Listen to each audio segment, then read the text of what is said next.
আসসালামু আলাইকুম সবাইকে। কি অবস্থা সবার? সবাই কেমন আছো? তোমাদের উদ্দেশ্যে নতুন একটি লাইভ ক্লাসে উপস্থিত আছি তোমাদের মুন্না ভাইয়া। সো সবাই একটু দ্রুত চলে আসো আজকের লাইভ ক্লাসে। যারা অলরেডি চলে আসছো তারা একটু কষ্ট করে আমাকে জানাও যে সব কিছু ঠিকঠাক আছে কিনা, তোমরা পারফেক্টলি দেখতে এবং শুনতে পাচ্ছ কিনা সব কিছু। সো এই তো মোটামুটি সবাই চলে আসতেছো। সো আমাকে একটু কনফার্ম করো যে ভাইয়া সব কিছু ঠিকঠাক আছে কিনা, তোমরা পারফেক্টলি দেখতে পাচ্ছ কিনা, শুনতে পাচ্ছ কিনা। আমিও একটু চেক করে নিলাম আমার এখান থেকে সব কিছু ঠিকঠাক। তোমরা আমাকে একটু ইনশিওর করলেই আমরা আজকের কাঙ্ক্ষিত ক্লাসটা শুরু করতে পারবো ইনশাল্লাহ। ওকে, সো এই তো তোমরা সালাম দিচ্ছ। ওয়ালাইকুম আসসালাম। হ্যাঁ আলহামদুলিল্লাহ, তোমাদের দোয়ায় ভালো আছি। তোমরা সবাই কেমন আছো? পড়াশোনা কেমন চলতেছে? দেখতে দেখতেই পরীক্ষা কিন্তু একদম সন্নিকটে চলে আসতেছে, তাই না? সো পড়াশোনা কেমন চলতেছে, ওভারঅল কেমন আছো আমাকে একটু জানাতে পারো। ওকে, আচ্ছা সবাইকে ওয়ালাইকুম আসসালাম, সবাই সালাম দিচ্ছ। ওকে ওকে, সো দেখো আমরা বেশি কথা বলবো না, আমাকে একটু কনফার্ম করো যে সব কিছু ঠিকঠাক আছে কিনা, তোমরা পারফেক্টলি দেখতে এবং শুনতে পাচ্ছ কিনা। আজকে আমরা পদার্থবিজ্ঞানের খুব গুরুত্বপূর্ণ একটা চ্যাপ্টার করব, আমাদের তাপগতিবিদ্যা।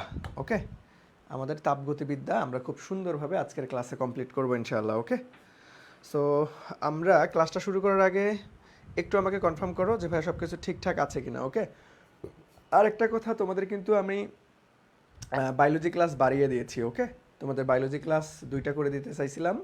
সো আমরা কিন্তু ক্লাস 2টা করে দিয়েছি, তোমাদের নতুন একজন শিক্ষক ইনক্লুড করা হয়েছে, তোমাদের শুভ ভাইয়া। সো শুভ ভাইয়ার ক্লাস অলরেডি একটা করে ফেলছো। সো শুভ ভাইয়া ক্লাস কেমন নিয়েছে একটু ফিডব্যাক দাও তো। শুভ ভাইয়া কিন্তু অনেক সুন্দর পড়ায়। শুভ ভাইয়া ঢাকা বিশ্ববিদ্যালয়ে ফার্মেসি ডিপার্টমেন্টে পড়তেছে। সো কেমন ক্লাস নিয়েছে বলো দেখি, তোমাদের শুভ ভাইয়া কেমন ক্লাস নিয়েছে, সবার কেমন লাগছে? আমাকে একটু বায়োলজি ক্লাসের আপডেট জানাও আমাকে, যে ভাইয়া তোমরা শুভ ভাইয়ার ক্লাস কেমন এনজয় করলা, সবাই সব কিছু বুঝতে পারছো কি না, ওভারঅল তোমাদের ক্লাস কেমন লাগছে। যেহেতু তোমাদের ডিমান্ড ছিল যে ভাইয়া আমরা বায়োলজিতে একটু পিছায় আছি, বায়োলজিতে বেশি ক্লাস দরকার, সো আমরা বেশি ক্লাস অলরেডি দিয়েছি তোমাকে। সপ্তাহে 2টা করে বায়োলজি ক্লাস এখন থেকে হবে, অলরেডি গত সপ্তাহে শুরু হয়ে গিয়েছে। মিশু ভাইয়া বিগত ক্লাসে একটু অসুস্থ ছিল, শুক্রবারে হয়তো কালকে তোমাদের ওই ক্লাসটা নিয়ে নেবে মিশু ভাইয়া। ওকে, আমাদের কেমিস্ট্রি একদম শেষের পথে, প্রত্যেকটা সাবজেক্টে, ফিজিক্সও মোটামুটি শেষের পথে, বাট কেমিস্ট্রি কিন্তু একদমই শেষের পথে। ফিজিক্সে তাও আরও কয়েকটা ক্লাস বাকি আছে, কেমিস্ট্রিতে আর হয়তো 2টা বা 2টা একটা ক্লাসের মতো বাকি আছে। সো আমরা যদি কেমিস্ট্রিটা শেষ হয়ে যায় তখনও কেমিস্ট্রির স্লটটা ফাঁকা হবে। আমরা চেষ্টা করব যে তখনও একটা বায়োলজি ক্লাস ঢুকাই দেওয়া যায় কিনা, ঠিক আছে, টিচারদের সাথে কথা বলে, যাতে করে তোমাদের সিলেবাসটা দ্রুত শেষ করে দেওয়া যায়, যাতে করে তোমরা নিজের মতো করে সুন্দর মতো রিভিশন দিতে পারো। বুঝতে পারছো? সো ওকে, হ্যাঁ ভাইয়া অনেক সুন্দর করে বুঝায়। ওকে আলহামদুলিল্লাহ, হ্যাঁ বায়োলজি অনেক ভালো করাইছে। ওকে, আর জোস। হ্যাঁ হ্যাঁ ভাইয়া কিন্তু বায়োলজি অনেক ভালো পড়ায়, বুঝছো। সে ঢাকা বিশ্ববিদ্যালয়ে বায়োলজি ফ্যাকাল্টিতেই পড়তেছে। সো ফার্মেসি ডিপার্টমেন্টে পড়তেছে। সো আশা রাখি, আমরা আশাবাদী যে তোমাদের একদম খুব সুন্দরভাবে বায়োলজিটা শেষ করে দিতে তোমাদের শুভ ভাইয়া সর্বোচ্চ সাপোর্ট দিতে পারবে। ওকে, আচ্ছা, সো কোনো কোনো কোর্স রিলেটেড যে কোনো প্রবলেম হলে আমাকে জানাবা, ঠিক আছে। অ্যাজ এ কোঅর্ডিনেটর হিসেবে আমি চেষ্টা করব সব কিছু ব্যালেন্স করার জন্য, এবং যে কোনো সমস্যা হলেই সেটা সমাধান করার ট্রাই করব যত সম্ভব। ওকে, সো চলো আমরা আমাদের কাঙ্ক্ষিত ক্লাসে চলে যাই, আর বেশি কথা বলবো না। সবাইকে ওয়ালাইকুম আসসালাম। ওকে, আচ্ছা তাহলে চলো আমরা আমাদের প্রথম কোশ্চেনটা একটু দেখি। এই অধ্যায়ের অনেক কিছু আমরা কিন্তু আদর্শ গ্যাসে পড়ে ফেলছি, অনেক কিছুই আমরা আদর্শ গ্যাসে পড়ে ফেলছি। তাপমাত্রা রিলেটেড যে ব্যাপার স্যাপারগুলো আছে, দেখি তোমাদের কার কার মনে আছে। আজকে কিন্তু আমরা আদর্শ গ্যাসের থেকে যেগুলো প্রশ্ন দেখছিলাম ওইটার একটু মোটামুটি তাপমাত্রা রিলেটেড আমরা প্রবলেমগুলো আবারও তাপগতিবিদ্যায় একটু দেখব। ওকে, আচ্ছা, সো আমরা যদি দেখি যে ভাই এখানে দেখো তো, এটা তোমরা সবাই উত্তর করতে পারবা। আমার ক্লাসে কিন্তু ওই যে ঘুমায় ঘুমায় ক্লাস করা যাবে না, তুমি যত বড় ভুল করতে পারো আমার ক্লাসে কোনো সমস্যা নাই, যত কনফিউশন আছে সব দূর হয়ে যাবে ক্লাসে। বাট তোমাকে রেসপন্স করতে হবে, তোমাকে উত্তর করতে হবে। এমন না যে ভাই আমি একা একাই বকাউল্লাহ বকে গেলাম, তুমি সোনাউল্লাহ শুনে গেলা, ঠিক আছে। আমি বকবো, হ্যাঁ আমি বকতে রাজি আছি, বাট তোমরা বকাবকি করার তো সুযোগ নাই, তোমরা কমেন্ট সেকশনে বকাবকি করবা। ওকে, আচ্ছা দেখো এখানে কি বলতেছে যে ভাইয়া পানির ত্রৈধবিন্দুর চাপ কত। ওকে, পানির ত্রৈধবিন্দুর চাপ, এটা কিন্তু আমরা তোমাদেরকে হচ্ছে কোথায় পড়াইছিলাম বলো তো?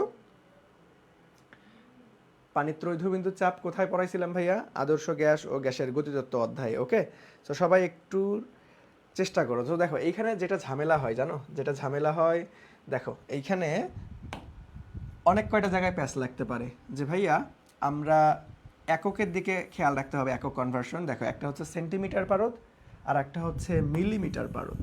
সেন্টিমিটার পারদ আর একটা হচ্ছে মিলিমিটার পারদ। সেন্টিমিটার পারদ আর একটা হচ্ছে মিলিমিটার পারদ। ওকে, আচ্ছা। সো এখন এই প্রশ্নের উত্তরটা কি হবে? এই প্রশ্নের উত্তরটা কী হবে? সবাই একটু কমেন্ট সেকশনে আমাকে বলো দেখি, তোমাদের কমেন্টগুলো একটু দেখি। এটা অলরেডি আমি তোমাদেরকে আদর্শ গ্যাসে পড়াইছি। এই তো তোমরা রিয়া, তারপরে হচ্ছে জান্নাত অলরেডি অ্যান্সার করে ফেলছো যে ভাইয়া ডি হবে।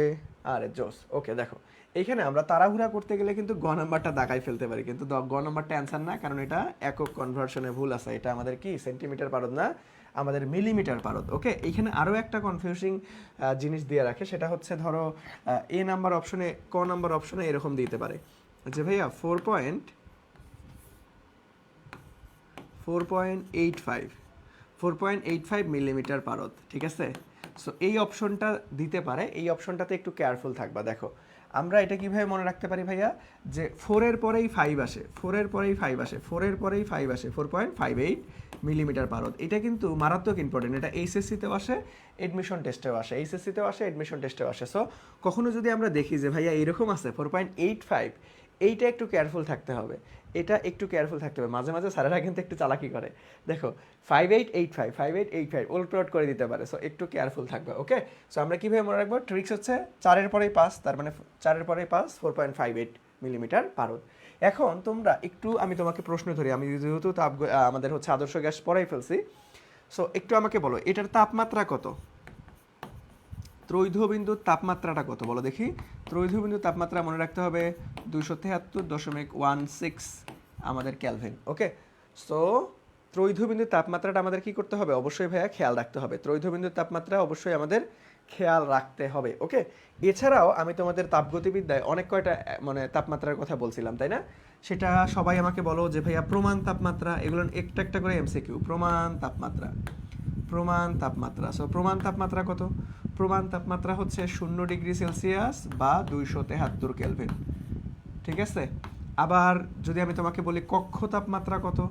কক্ষ তাপমাত্রা হচ্ছে 25 ডিগ্রি সেলসিয়াস বা 298 কেলভিন। ওকে, আবার আমি তোমাকে যদি বলি ভাইয়া পরম শূন্য তাপমাত্রা, অনেক বেশি গুরুত্বপূর্ণ, পরম শূন্য তাপমাত্রা।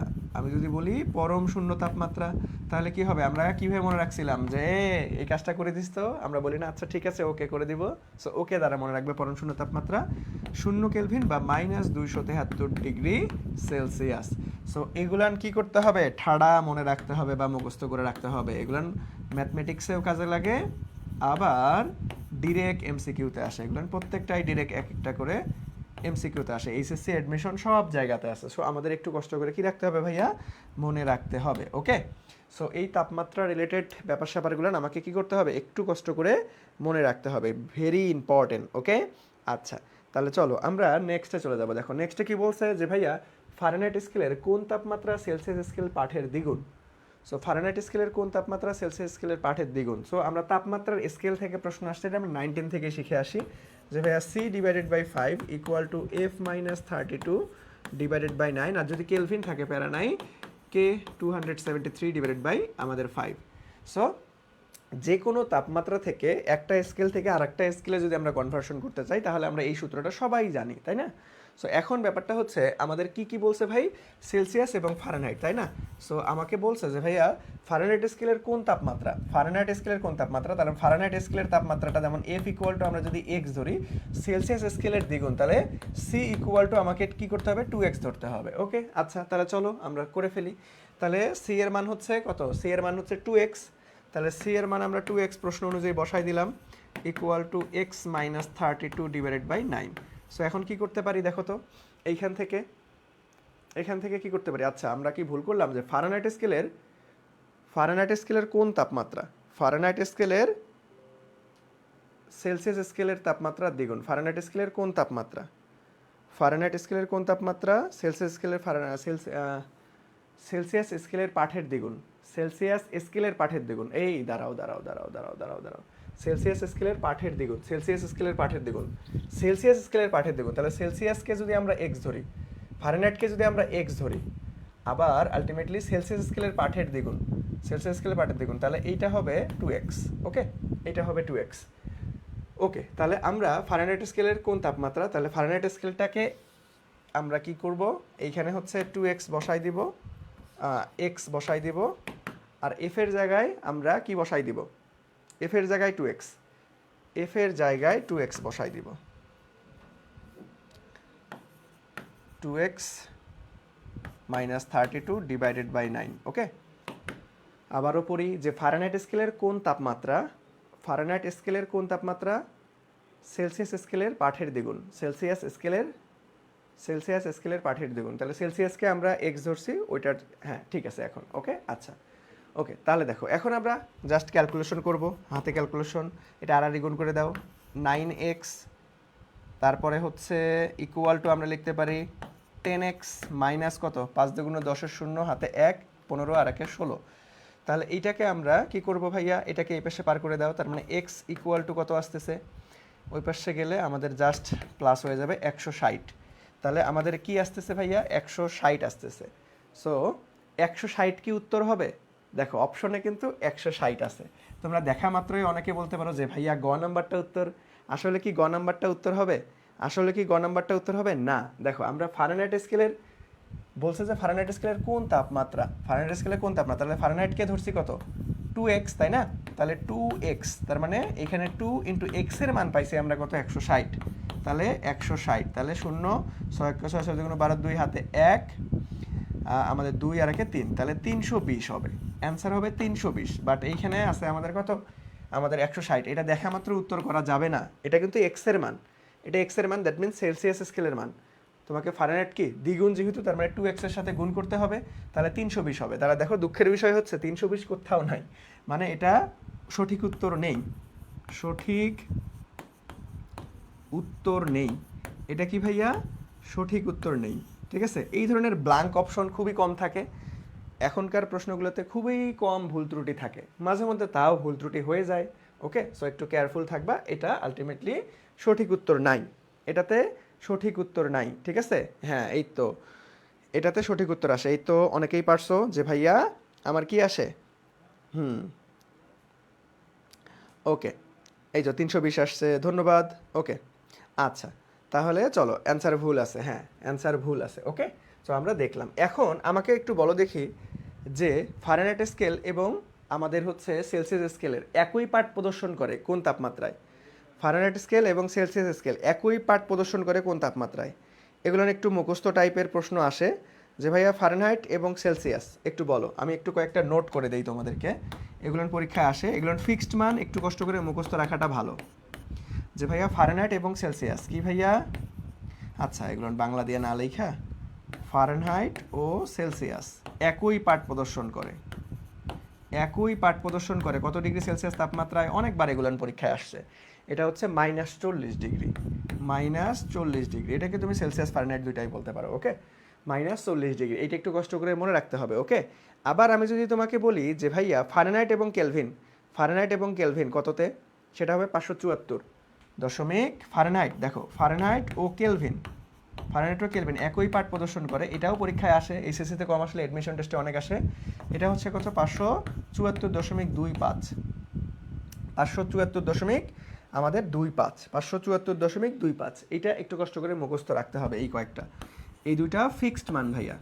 আর ফিজিক্সে যখনই তুমি ফিক্সড মান দেখবা তখনই কষ্ট করে একটু মনে রাখতে হবে বা মুখস্থ করে রাখতে হবে, কষ্ট করে মনে রাখতে হবে বা মুখস্থ করে রাখতে হবে, পরীক্ষায় অনেকবার আসছে, এটা ফিক্সড মান কখনোই চেঞ্জ হবে না, জীবনেও চেঞ্জ হবে না। মনে রাখবা যে ফারেনহাইট এবং আমাদের সেলসিয়াস ও ফারেনহাইট একই পাঠ প্রদর্শন করে -40, এটাকে ডিগ্রি সেলসিয়াসও বলতে পারো, ফারেনহাইটও বলতে পারো, কারণ পার্থক্যের স্কেলে ফারেনহাইট সেলসিয়াস একই পাঠ প্রদর্শন করে। আবার আমাদের ফারেনহাইট এবং কেলভিন যদি বলে তখন হবে 574.25, 574.25। সবাই কি বুঝতে পারছো, সবাই কি বুঝতে পারছো ভাইয়া, এটা কিন্তু বেশ গুরুত্বপূর্ণ, একটু কষ্ট করে মনে রাখতে হবে। আবার পার্থক্যর স্কেলে আমি যদি বলি যে ভাইয়া এটা তো আমরা একটা তাপমাত্রার স্কেল লিখলাম, আমি যদি এই তাপমাত্রাকে একটু কাস্টমাইজ করে বলি যে ভাইয়া পার্থক্যর স্কেল, পার্থক্যর স্কেলে যদি আমি লিখি তখন আমাদের কেমনটা হবে, তখন আমাদের del C divided by 5 equal to del F divided by 9 equal to del K divided by 5, এটা হচ্ছে পার্থক্যর স্কেল। পার্থক্যর স্কেল, তোমাকে ধরো ফারেনহাইট স্কেলের তাপমাত্রার পার্থক্য এত, সেলসিয়াস স্কেলে কত হবে, এরকম বলতে পারে, এরকম উত্তর প্রশ্ন থাকতে পারে। সো পার্থক্যর স্কেলে আমাদের কিন্তু কি হবে, del C divided by 5 equal to del F divided by 9 equal to del K divided by 5। Okay, পার্থক্যর স্কেলটা মাথায় রাখবা, পার্থক্যর স্কেলটা ভাইয়া কি করতে হবে, মাথায় রাখতে হবে, পার্থক্যর স্কেলটা কি করতে হবে, মাথায় রাখতে হবে। সো এইখান থেকে যত ধরনের ঘুরায় পেঁচায় প্রশ্ন আসতে পারে আমি প্রত্যেকটা জিনিস একটু দেখাই দেওয়ার ট্রাই করছি। ওকে, এখান থেকে ভাইয়া যত ধরনের প্রশ্ন আসতে পারে আমি দেখো এক এক করে ধরে ধরে তোমাকে প্রত্যেকটা জিনিস দেখাই দিছি। সো এই খালি প্রশ্ন সমাধানই করি না, কিন্তু ওই প্রশ্ন আর কি কীভাবে ঘুরায় পেঁচায় আসতে পারে এগুলোও কিন্তু দেখে দেওয়া হয়। সো এগুলো একটু মাথায় রাখবা। ওকে, তাহলে তোমাকে কোনো প্রশ্নে আটকাইতে পারবে না ইনশাল্লাহ। সো আমরা পরবর্তীতে যাই। দেখো যে থার্মোমিটার তৈরি করা হয় তাপগতিবিদ্যার কোন সূত্র, এটা তো একদম পারা ফরজ, এটা অনেক গুরুত্বপূর্ণ, দেখো অনেকবার পরীক্ষা আসছে। সো থার্মোমিটার প্রতিষ্ঠাতা করা হয় বা থার্মোমিটার তৈরি করা হয় তাপগতিবিদ্যার কোন সূত্র, তাপগতিবিদ্যার কয়টা সূত্র আছে, শূন্যতম সূত্র আছে, প্রথম সূত্র আছে, দ্বিতীয় সূত্র আছে। সো শূন্যতম সূত্রের উপর ভিত্তি করে কিন্তু আমাদের থার্মোমিটার তৈরি করা হয়, এটা একটু বেশ গুরুত্বপূর্ণ, তোমাকে কষ্ট করে মনে রাখতে হবে। কি ভাইয়া, থার্মোমিটার তৈরি করা হয় কিসে, থার্মোমিটার তৈরি করা হয় শূন্যতম সূত্রের উপর ভিত্তি করে। তাহলে এখন চলো আমরা এক নজরে দেখে আসবো যে ভাইয়া বাকিগুলো দ্বারা কি কি করা হয়েছে, বাকিগুলো দ্বারা কি কি করা হয়েছে থার্মোমিটার। তাহলে দেখো আমরা শূন্যতম সূত্র, শূন্যতম সূত্রর আমরা কি পাই, শূন্যতম সূত্র থেকে কি পাই এইটা আমরা একবার দেখব, আবার দেখব যে ভাইয়া আমাদের কি কি তৈরি করা হয়েছে, মানে কি কি পাই, এই দুইটাই তো নর্মালি পায়ের আন্ডারেই পড়ে। এটা হচ্ছে মূল বক্তব্য আমরা বলতে পারি, আর বাস্তব প্রয়োগ বলতে পারি, ঠিক আছে। এটাকে আমরা মূল বক্তব্য, আর একটা আমরা দেখব বাস্তব প্রয়োগ। ওকে, আচ্ছা। তো শূন্যতম সূত্র থেকে নর্মালি আমরা কি পাই, যে ভাইয়া থার্মোমিটার পাইছে, কি ভাইয়া, থার্মোমিটার। আমি একটু নোট করে দেই, দেখবা যে এই বক্স থেকে একটা না একটা প্রশ্ন 100% শিওর থেকে কমন পাবা, থার্মোমিটার। এখন আমরা তাপগতিবিদ্যায় কোন চলরাশি পাই, এটাতে শূন্যতম সূত্র থেকে তাপমাত্রাকে আমরা পাই। যদি বলে যে ভাইয়া তাপমাত্রা কোন সূত্র থেকে পাওয়া যায় বা কোন সূত্র থেকে আমরা ধারণা পাই, সেটা হচ্ছে শূন্যতম সূত্র। ওকে, সেটা হচ্ছে কি ভাইয়া, শূন্যতম সূত্র। সো শূন্যতম সূত্রের এই দুইটা ইনফরমেশন মনে রাখবা। সো এখন আর কি কি আছে ভাইয়া, আমাদের আছে প্রথম সূত্র। সো তাপগতিবিদ্যার প্রথম সূত্র থেকে আমরা কি কি পাই, এবং আমরা প্রতিষ্ঠিত করা হয় কি, এখানে অভ্যন্তরীণ শক্তি, এটা মনে রাখতে হবে, অভ্যন্তরীণ শক্তি, অভ্যন্তরীণ শক্তি। আর আমরা বাস্তব প্রয়োগের বেলায় কি পাই, যে ভাইয়া কাজ ও তাপের সম্পর্ক, কাজ ও তাপের সম্পর্ক, কাজ ও তাপের সম্পর্ক পাই, কাজ ও তাপের সম্পর্ক। ওকে, সো এতটুকু মনে রাখতে হবে আমাদের প্রথম সূত্র থেকে। আবার আমরা দ্বিতীয় সূত্র সবাই জানি, দ্বিতীয় সূত্র থেকে কি পাওয়া যায় ভাইয়া, দ্বিতীয় সূত্র থেকে এন্ট্রপির ধারণা পাওয়া যায়, এন্ট্রপির ধারণা পাওয়া যায়, এন্ট্রপি। তাহলে বাস্তব প্রয়োগের ক্ষেত্রে আমরা কি আসতে পারি, যে ভাইয়া তাপীয় ইঞ্জিন এবং রেফ্রিজারেটর, ঠিক আছে, তাপীয় ইঞ্জিন, তাপীয় ইঞ্জিন ও রেফ্রিজারেটর, তাপীয় ইঞ্জিন ও রেফ্রিজারেটর। ওকে, সো এইখান থেকে তুমি মাস্ট দেখবা যে তোমার পরীক্ষায় প্রশ্ন আসবেই আসবে, এই কয়েকটা ইনফরমেশন অন্তত মনে রাখতে হবে। ওকে, আমরা তাপগতিবিদ্যার শূন্যতম সূত্র, প্রথম সূত্র, দ্বিতীয় সূত্র, এগুলো নিয়ে প্রত্যেকটা নিয়ে আমরা এই ডিটেলস আলোচনা করব।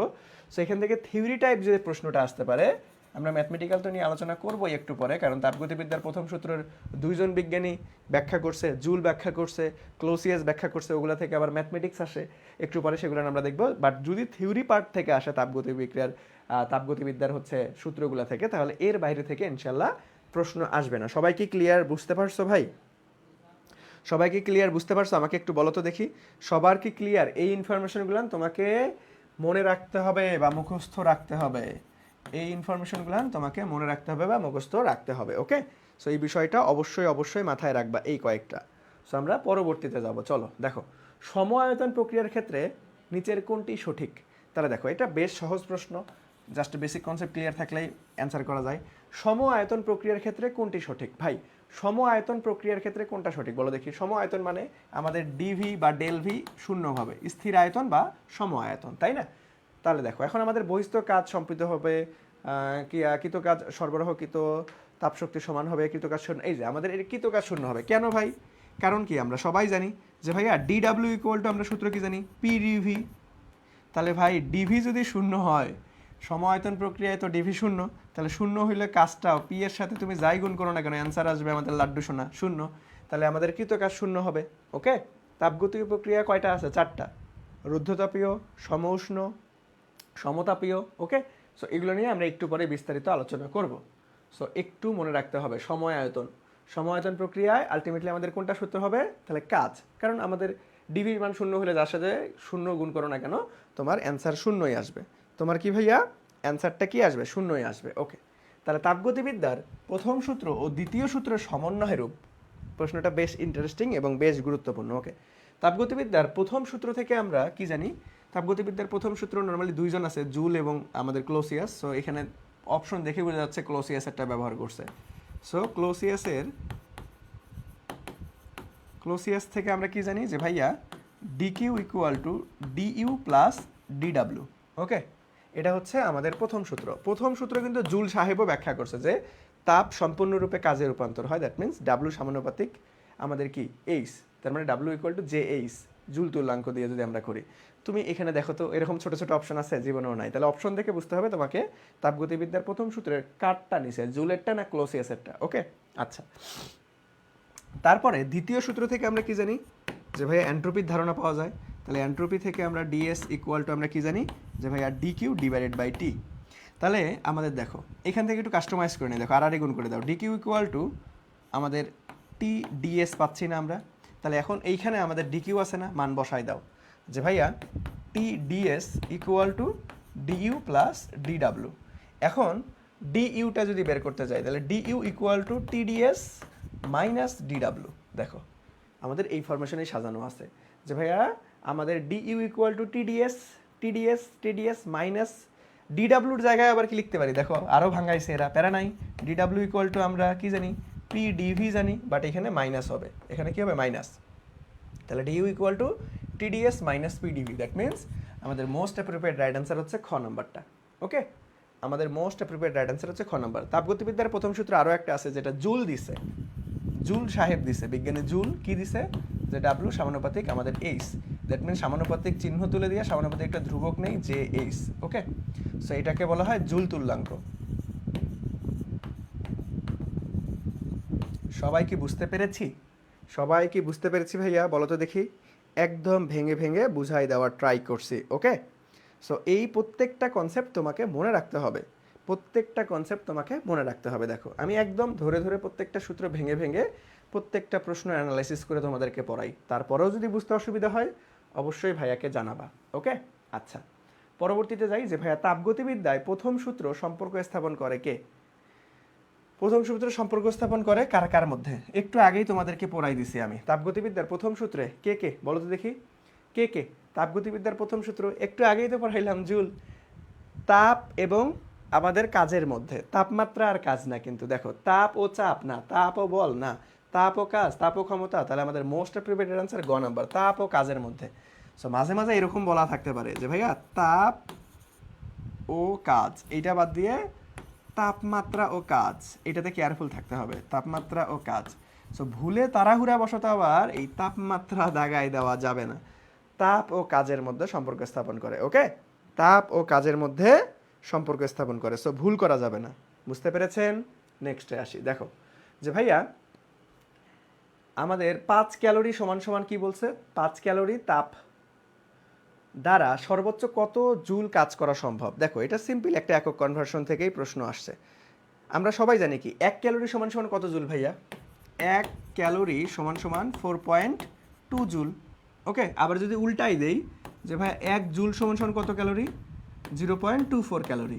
এটা সবাই মুখস্থ রাখতে হবে, এটা ডিরেক্ট এমসিকিউতে আসতে পারে, এটা ডিরেক্ট এমসিকিউতেও আসে, অনেকবার আসছে। ওকে, আচ্ছা, তোমাকে এখন বলছে 5 ক্যালোরি কত জুল কাজ করবে।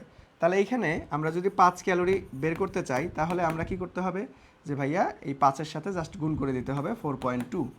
তাহলে দেখো 5 দুগুণে 10-এর শূন্য, হাতে 1, 4 5 20, 21। তাহলে 21 পয়েন্ট আমাদের 0, দ্যাট মিনস 21 জুল। ঠিক আছে, পয়েন্টের পরে 0 থাকলে তো কোনো সমস্যা নাই। তাহলে আমাদের ফ্যান্টাস্টিকভাবে ঘ নাম্বারটা রাইট অ্যান্সার। সো এই একক কনভার্সনগুলান একটু কষ্ট করে মাথায় রাখতে হবে, ওকে, বেশ গুরুত্বপূর্ণ। নেক্সটে আসি আমরা, তাপের যান্ত্রিক সমতার একক কোনটা? যান্ত্রিক সমতা জুল তুল্যাঙ্ক একই জিনিস। একটু আগে আমরা তাপগতিবিদ্যার প্রথম সূত্র থেকে W equal to J H পাইছিলাম না? তাহলে J equal to W divided by H. এটার মজার বিষয় হচ্ছে মাঝে মাঝে এটার একক থাকবে না। কখন? যদি কাজের একক জুল তো আমরা সবাই জানি, কাজের একক জুল তো আমরা সবাই জানি, ওকে, কাজের একক জুল আমরা সবাই জানি। আবার আমরা কি করতে পারি, এই তাপের একক তো আমরা জুল জানি, তো এটা জুল এটা জুল কাটাকাটি করলে এটার কিন্তু একক নাই, এটার কিন্তু তখন একক নাই, একক নাই। আবার যদি আমরা বলি যে ভাই এটার একক জুল, তাপের একক তো ক্যালোরি হইতে পারে, কারণ একক তো একটা জিনিসের অনেকগুলানি হয়, একক চেঞ্জ হইতে পারে বাট মাত্রা চেঞ্জ হয় না। সো যদি আমরা তাপের একক ক্যালোরি নেই তাহলে আমাদের হবে জুল ক্যালোরি ইনভার্স 1, ওকে, তখন আমাদের একক থাকবে। সো দেখো তো এখানে কোথাও একক নাই, লেখা নাই, তার মানে অবশ্যই আমাদের ক্যালোরি ইউজ করছে। তাহলে কি হবে, জুল ক্যালোরি ইনভার্স 1, তাহলে joule per calorie, that means খ নাম্বারটা রাইট আনসার। সো এইখানে কিন্তু বেশ কনফিউজিং, তোমাকে অপশন দেখতে হবে। তুমি যদি দেখো যে ভাই ক্যালোরি নাই, তাহলে থাকবে যে এককই নাই বা কোনোটি নয়, এই টাইপের অপশন থাকবে। বাট যেহেতু তুমি দেখতেছো যে ভাই একক নাই, কোনোটি নয়, এগুলো নাই, তার মানে ক্যালোরি ইউজ করছে, তাহলে ক্যালোরিটা দিয়ে আমরা সমাধান করতে হবে, ওকে। সবার কি ক্লিয়ার ভাইয়া? সো প্রশ্ন অনুযায়ী তোমাকে সিদ্ধান্ত নিতে হবে, প্রশ্ন অনুযায়ী তোমাকে সিদ্ধান্ত নিতে হবে, প্রশ্ন অনুযায়ী তোমাকে সিদ্ধান্ত নিতে হবে, প্রশ্ন অনুযায়ী সিদ্ধান্ত নিতে হবে। সবাই বুঝছো? সবাই বুঝছো ভাইয়া? এটা কিন্তু বেশ গুরুত্বপূর্ণ। নেক্সটে আমরা আসি, এই যে সমউষ্ণ রেখ, এটাও কিন্তু আমি তোমাদেরকে তাপগতিবিদ্যায় পড়াইছি। বলো দেখি কে কে পারবা যে ভাইয়া সমউষ্ণ রেখা কোথায় পাওয়া যায়, বলো দেখি। তাপগতিবিদ্যায় আমরা সবাই কিসের সূত্র শিখছিলাম? বয়েল সাহেবের সূত্র শিখছিলাম, তাই না? সো বয়েলের সূত্রে কে স্থির থাকে? টি স্থির থাকে। বয়েলের সূত্রে কে স্থির থাকে ভাইয়া? টি স্থির থাকে। তাহলে এই বয়েলের সূত্রে আমরা পি আর ভি এর মধ্যে সম্পর্ক কি পাই? ব্যস্তানুপাতিক সম্পর্ক। তাহলে বয়েলের সূত্রেই তো আমরা কোথায় কি পাইছিলাম? সমউষ্ণ রেখ পাইছিলাম, সমউষ্ণ রেখ পাইছিলাম, তাই না? তাহলে সমউষ্ণ রেখের বেলায় তাহলে কোন সূত্র, মানে কোন গ্রাফটা কারেক্ট হবে? ভি আর পি আর ভি এর মধ্যে ব্যস্তানুপাতিক, দ্যাট মিনস এই যে আয়তাকার অধিবৃত্তাকার, তাহলে ক নাম্বারটাই রাইট অ্যান্সার হচ্ছে আমাদের। সো এইটার না অনেকগুলো গ্রাফ হয়। যেমন আমি তোমাকে যদি বলি যে ভাইয়া পি আর এখানে যদি 1 ডিভাইডেড বাই ভি বলি, তাহলে মূল বিন্দুগামী সরলরেখা। দেখো এখানে ভি থাইকা না থাইকা যদি 1 ডিভাইড বাই ভি হইতো, তাও এটা রাইট অ্যান্সার হইতো। আবার যদি আমি বলতাম যে ভাইয়া পি ভি আর এইখানে হচ্ছে আমি তোমাকে বলতাম পি, তাহলে এই যে কনস্ট্যান্ট, কারণ আমরা এটাকে আর গুণ করে দিলে P V equal to constant কে পাবো। সো এইটা গ্রাফও রাইট, ওকে। সো এটার কিন্তু 3টা গ্রাফ হয়। এই আমাদের বয়েলের সূত্রের তাপ, আমাদের চাপ এবং আমাদের আয়তনের, এটার সম্পর্কের কয়টা গ্রাফ হয়? 3টা গ্রাফ হয়। সো মাথায় রাখবা, এক্স অক্ষ থেকে আসে, ওয়াই অক্ষ থেকে আসে, এক্স অক্ষ থেকে আসে, ওয়াই অক্ষ থেকে আসে, একটু মাথায় রাখতে হবে।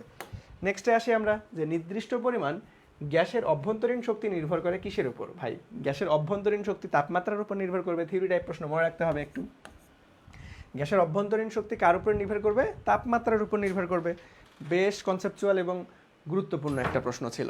নেক্সটে আসি আমরা, দেখো যে ভাইয়া কোনো ব্যবস্থার পরিবেশ থেকে এত জুল তাপ শোষণ করছে। দেখো ভাই এইখানে এই প্রশ্ন ক্লোসিয়াসের সমীকরণ সবসময়, দেখো আমরা যে সূত্রটা জানি যে ভাইয়া DQ equal to DU plus DW, এরা অলওয়েজ পজিটিভ হয় না, এরা কিন্তু পজিটিভ অ্যান্ড নেগেটিভ দুইটাই হইতে পারে, পজিটিভ অ্যান্ড নেগেটিভ দুইটাই হতে পারে।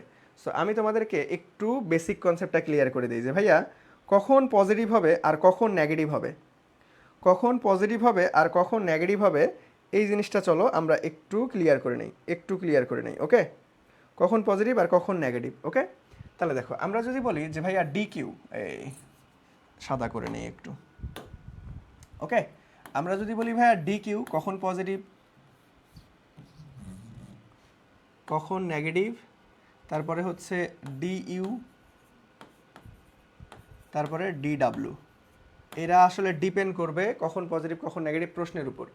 সিস্টেম তাপ যদি বর্জন করে, তাপ যদি বর্জন করে, তাপ বর্জন করলে ডিকিউ এর মান হবে নেগেটিভ। আবার যদি তাপ গ্রহণ করে, তাপ যদি গ্রহণ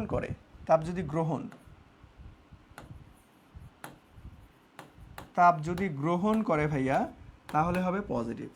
অন্তস্থ শক্তি যদি বৃদ্ধি পায়, অন্তস্থ শক্তি কি বৃদ্ধি যদি পায়, অন্তঃস্থ শক্তি যদি বৃদ্ধি পায় আমাদের পজিটিভ হবে, তাহলে ওই পাশেই লিখি আমরা বৃদ্ধি পাইলে।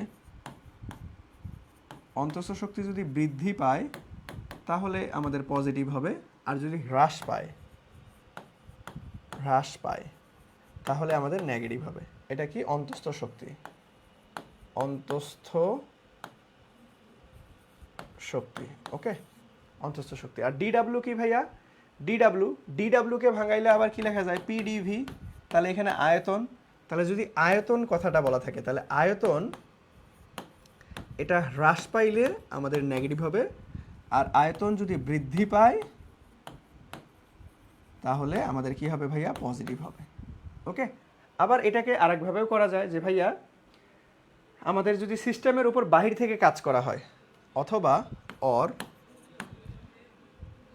সিস্টেমের উপর বাহির থেকে কাজ করলে আর যদি সিস্টেম নিজে নিজেই কাজ করে তাহলে পজিটিভ হয়। নিজে কাজ করলে। ওকে, এই কয়েকটা ইনফরমেশন মনে রাখতে হবে, কারণ আমরা যে ক্লোসিয়াসের সমীকরণটা পাই,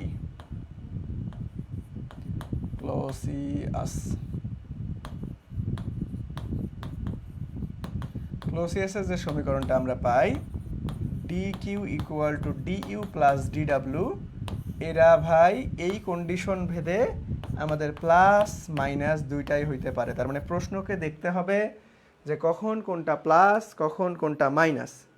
প্রশ্নতে দেখতে হবে কখন কোনটা প্লাস কখন কোনটা মাইনাস, কখন কোনটা প্লাস কখন কোনটা মাইনাস। ওকে,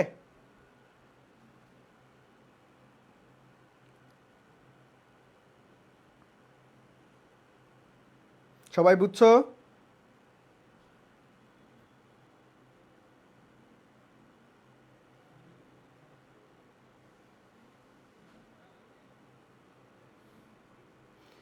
সবাই বুঝছো ভাইয়া? এতটুকু বুঝে থাকলে এখন দেখো এই এই প্রশ্নটা একদম তোমাকে সহজ মনে হবে। দেখো, কোনো পরিবেশ থেকে এত জুল তাপ, তার মানে আমাদের কি ভাইয়া? ডিকিউ, তাপ বর্জন করে নাই, শোষণ করছে, দ্যাট মিন্স প্লাস। এবং ব্যবস্থার উপর এত জুল কাজ করলে, ব্যবস্থার উপর সিস্টেম কিন্তু নিজে নিজেই কাজ করে, আমাদের ব্যবস্থার উপর এত জুল কাজ করা হয়েছে, তাহলে ব্যবস্থাটির অভ্যন্তরীণ শক্তির পরিবর্তন, তাহলে ডি ইউ তোমাকে বের করতে বলছে। তাহলে ভাই সূত্র ফেলাই দাও, আমরা তো জানি সবাই যে ভাইয়া ডি ইউ ইকুয়াল টু তখন কি হবে? যে ভাইয়া d Q minus d W, ওই পাশে জাস্ট পার করে দাও, এ পাশে জাস্ট পার করে দিলেই হয়ে যাবে। ওকে, এখন দেখো, এখন কারা পজিটিভ? এইটা তো আমরা পাইছি পজিটিভ। দেখো তো, সিস্টেমের উপর যদি কাজ করে তাহলে পজিটিভ হয় না নেগেটিভ হয়? সিস্টেমের উপর কাজ করলে, একটু আগেই তোমাদেরকে দেখাই আনলাম যে ভাইয়া বাহির থেকে যদি কাজ করে তাহলে ওই কাজটা নেগেটিভ হয়, আর সিস্টেম নিজে নিজে কাজ করলে পজিটিভ। সো আমরা এখানে দেখতেছি যে ভাইয়া সিস্টেমের উপর, ব্যবস্থাটির উপর এত জুল কাজ সম্পাদিত করা হয়েছে, বাইরে থেকে কাজ করছে, তাহলে এটা অলওয়েজ কি হবে? অবশ্যই তাহলে নেগেটিভ। তাহলে দেখো এখন তাহলে আমরা কি করব? ডি কিউ এর মান কত? 1500। তাহলে হচ্ছে 1500 মাইনাস, আর এখানে মাইনাস 300, তাহলে কত হচ্ছে ভাইয়া? 15, 16, 17, 1800 প্লাস হয়ে যাবে 1800 জুল। তাহলে 1800 জুল কোথায়? গ নাম্বারটা, বুঝছো? সেখানে প্লাস মাইনাসটা আমাদের দেখতে হবে। যদি শোষণ না হয় বর্জন হইতো, বর্জন হইলে কি নেগেটিভ হয়ে যেত, ওইটাও নেগেটিভ হয়ে যেত। সো কখন কোনটা পজিটিভ কখন কোনটা নেগেটিভ, এটা কিন্তু পরীক্ষার প্রশ্নে পজিটিভ নেগেটিভ সাইনটা দেওয়া থাকবে না, বাট তোমাকে এই যে একা একা কাজ করতেছে নাকি উপরে কাজ করা হয়েছে, শোষণ করতেছে নাকি বর্জন করতেছে, অন্তঃস্থ শক্তি বৃদ্ধি পাচ্ছে নাকি হ্রাস পাচ্ছে, এই জিনিসগুলান তোমাকে বলা থাকবে। ওকে, এই জিনিসগুলান বলা থাকবে। ওকে ভাইয়া, এই জিনিসগুলান তোমার বলা থাকবে পরীক্ষার প্রশ্নেই। এই জিনিসগুলান দেখে তোমাকে সিদ্ধান্ত নিতে হবে যে ভাইয়া কখন তুমি কাকে পজিটিভ ধরবা, কখন তুমি কাকে নেগেটিভ ধরবা। বুঝতে পারছো? নেক্সটে আসি তাহলে, চলো দেখো কি বলছে যে ভাইয়া এত চাপে, এত স্থির চাপে একটি আদর্শ গ্যাসের আয়তন এত থেকে এত প্রসারিত হলো, বহিস্থ শক্তির আমাদের বহিস্থ কাজের পরিমাণ কত? ভাই তাহলে কাজের সূত্র কি আমরা সবাই জানি যে ভাইয়া DW equal to PDV, that means পির মান কত? দেখো এই যে চাপের মান দেওয়াই আছে যে ভাইয়া 1.0 ইন্টু 10⁵, আর আমরা ডিভির মানে কি? পরিবর্তন না, তাহলে এই যে শেষ মাইনাস আদি করে দাও, তাহলে 0.05 মাইনাস 0.04, তো এটাকে জাস্ট করলেই অ্যান্সার হয়ে যাবে। এটা জাস্ট কাজ বের করতে বলছে, কাজের তো আমরা ডিরেক্ট সূত্র জানি যে ভাইয়া আমাদের পি ডিভি, তার মানে পির মান বসাইছি আর ডিভি মানে পরিবর্তন, শেষ মাইনাস আদি করে দিছি। তাহলে এটাকে যদি আমরা ক্যালকুলেশন করি ভাইয়া তাহলে 1000 চলে আসবে। তাহলে 1000 ঘ নাম্বারটা। ওকে, কারণ কি এখানে দেখো 0.01 আসবে, এটাকে হাতে ক্যালকুলেশনও করা যায়, ভার্সিটিতেও আসতে পারে। তাহলে 1 × 10⁻² বলতে পারবো আমরা, আর এখানে 10⁵ আগে থেকেই ছিল, তাহলে ইনভার্স 2, আর এখানে 5 থেকে 2 বাদ দিলে 10³ হচ্ছে, তাহলে 10³ মানেই কত ভাইয়া 1000। ওকে, এগুলো হাতে ক্যালকুলেশনও করা যায়, এটা ভার্সিটি স্ট্যান্ডার্ড, ভার্সিটিতেও আসছিল, ঢাকা ইউনিভার্সিটিতে আসছিল একবার। ওকে, এই সেম কোশ্চেনটাই ঢাকা ইউনিভার্সিটিতে আসছিল। কোশ্চেন ব্যাংক যখন তোমরা এইচএসসির পরে এডমিশন টেস্টে কোশ্চেন ব্যাংক সমাধান করবা তখন দেখবা যে এই প্রশ্নগুলান সেখানে আছে। এই প্রশ্নটা ঢাকা ইউনিভার্সিটিতে অলরেডি আসছিল একবার। ওকে, নেক্সটে আসি। দেখো এই প্রশ্নটা তোমার সিকিউতে গ নাম্বারে আসে, আবার এমসিকিউতেও আসে। ওকে, আমরা প্রশ্নটা আগে পড়ি। দেখো 40°C তাপমাত্রায় 1 মোল কার্বন ডাই অক্সাইড গ্যাসকে ধীরে ধীরে প্রসারিত করে আয়তন দ্বিগুণ করছে। তাহলে V1 ভি হইলে V2 2V করছে, তাহলে কি তো কাজ কত? তাহলে এখানে তোমাকে বলছে ধীরে ধীরে, এতটুকু দেখে বুঝতে হবে ধীরে ধীরে কোন প্রক্রিয়া বাবা? সম উষ্ণ প্রক্রিয়া। ধীরে ধীরে কোন প্রক্রিয়া? সম উষ্ণ প্রক্রিয়া। আর যদি এখানে বলা থাকতো হঠাৎ বৃদ্ধি, তাহলে কোন প্রক্রিয়া হইতো বলো দেখি কমেন্ট সেকশনে। আমি যদি বলতাম এখানে হঠাৎ বৃদ্ধি পাইছে, হঠাৎ বৃদ্ধি পাইছে, তাহলে তোমাকে বুঝতে হইতো তখন হচ্ছে রুদ্ধতাপীয় প্রক্রিয়া। রুদ্ধতাপীয় প্রক্রিয়া। ওকে, হঠাৎ বৃদ্ধি বললে কি হইতো? রুদ্ধতাপীয় প্রক্রিয়া। হঠাৎ বৃদ্ধি বললে রুদ্ধতাপীয় প্রক্রিয়া। সো প্রশ্নে কিওয়ার্ড দেখে বুঝতে হবে। তাহলে সমউষ্ণ প্রক্রিয়ায় কৃতকাজ নির্ণয়ের সূত্র কি বাবা? সমউষ্ণ প্রক্রিয়ায় কৃতকাজ নির্ণয়ের সূত্র কি? এটা অবশ্যই আমাকে জানতে হবে। সমউষ্ণ প্রক্রিয়ায় কৃতকাজ নির্ণয়ের সূত্র কি? যে ভাইয়া W = nRT ln V2/V1, আমরা সবাই জানি। ওকে, জাস্ট মান বসাই দেবো এখানে। দেখো এই সূত্রটা কি? সমউষ্ণ প্রক্রিয়া যদি চাপ থাকতো না, চাপের বেলায় দেখো সমউষ্ণ প্রক্রিয়া যদি এখানে আয়তন না বইলা চাপ বলা থাকতো, তাহলে চাপের বেলায় সমউষ্ণ প্রক্রিয়ার সূত্র আছে, একই রকম সূত্র বাট একটু চেঞ্জ। nRT ln, তখন হয়তো P1/P2। ওকে, এতটুকুই চাপের বেলায়। সো আয়তন বাদ দিয়ে চাপ থাকতে পারে। একটা প্রশ্ন বিভিন্ন অ্যাঙ্গেলে ঘুরায় পেঁচায় আসতে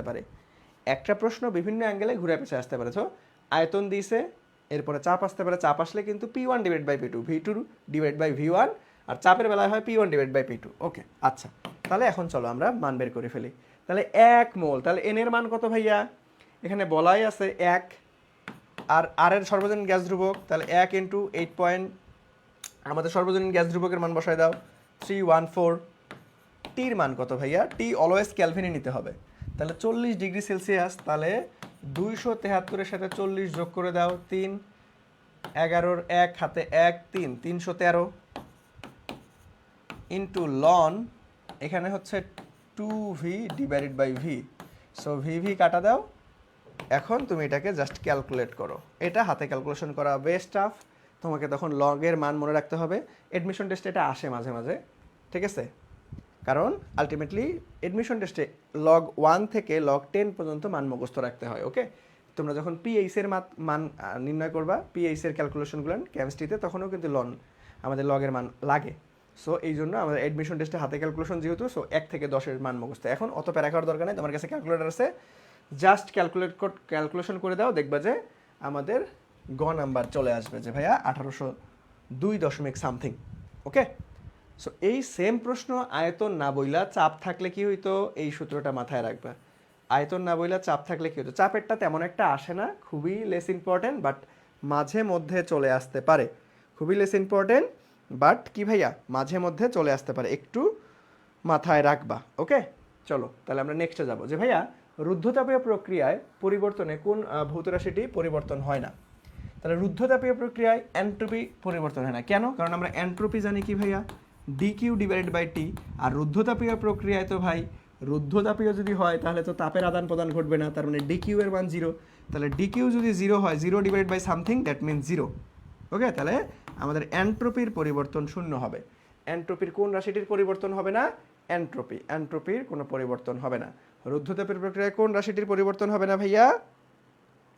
এন্ট্রোপির কোনো পরিবর্তন হবে না। ওকে, সো আমরা নেক্সটে আসি। দেখো কি বলছে, আর্গনের ক্ষেত্রে গামার মান কত? ভাই আর্গন কি, আর্গন কি বলো তো দেখি। আর্গন, আর্গন এক পারমাণবিক না, এক পারমাণবিক না, এক পারমাণবিকের জন্য কত? 1.67। সো এটা মনে রাখতে হবে, এক পারমাণবিক মানবিক। এখন এই আর্গন বাদ দিয়ে আর কি কি? সব নিষ্ক্রিয় গ্যাসগুলো এখানে বসাই দিলে আমাদের প্যারা ছিল না। নিষ্ক্রিয় গ্যাস, ওকে, নিষ্ক্রিয় গ্যাস, আমরা সব নিষ্ক্রিয় গ্যাস বলতে পারতাম, ঠিক আছে? হিলিয়াম, নিয়ন, আর্গন, ক্রিপ্টন, ঠিক আছে? দ্বিপারমাণবিকের বেলায় কত? দ্বিপারমাণবিকের বেলায় 1.4। ত্রি বা বহু পারমাণবিকের বেলায় কত ভাইয়া? 1.33।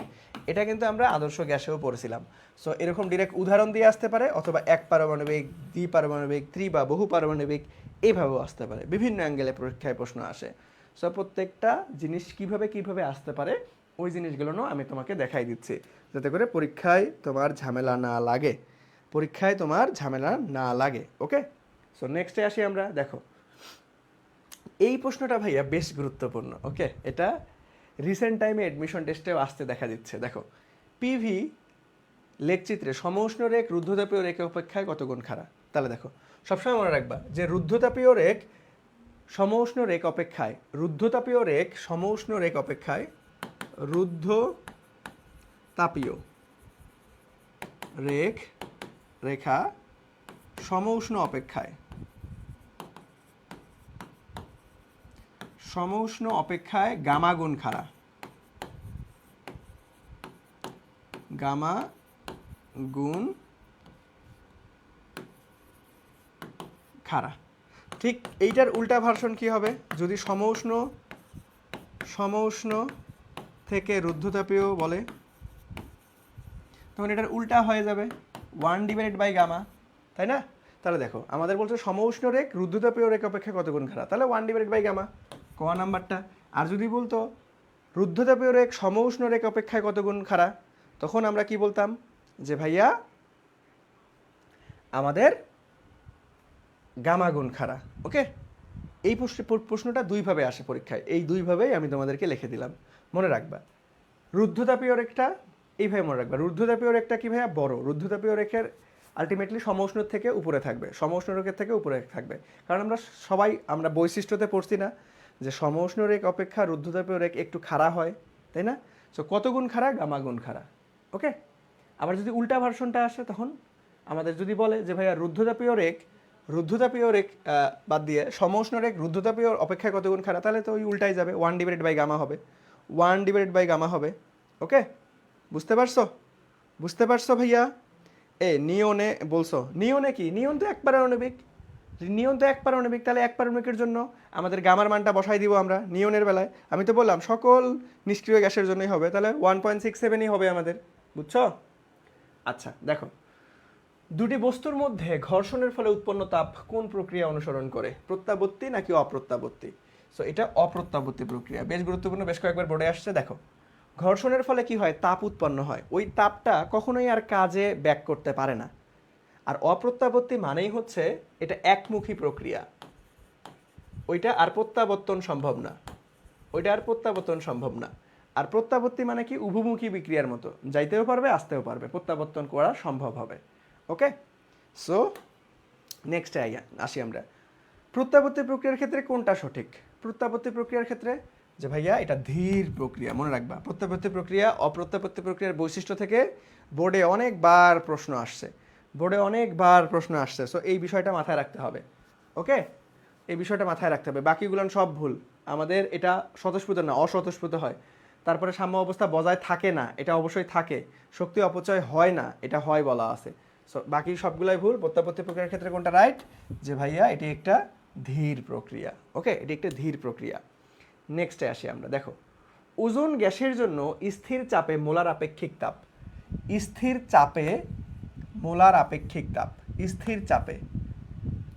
চাপে তার মানে সিপির মান বের করতে বলছে। ওকে, তার মানে কার মান বের করতে বলছে ভাইয়া? এখানে তোমাকে সিপির মান বের করতে বলছে। ওকে, সো এখন বেসিক সূত্রগুলো চলো আমরা একটু দেখে আসি।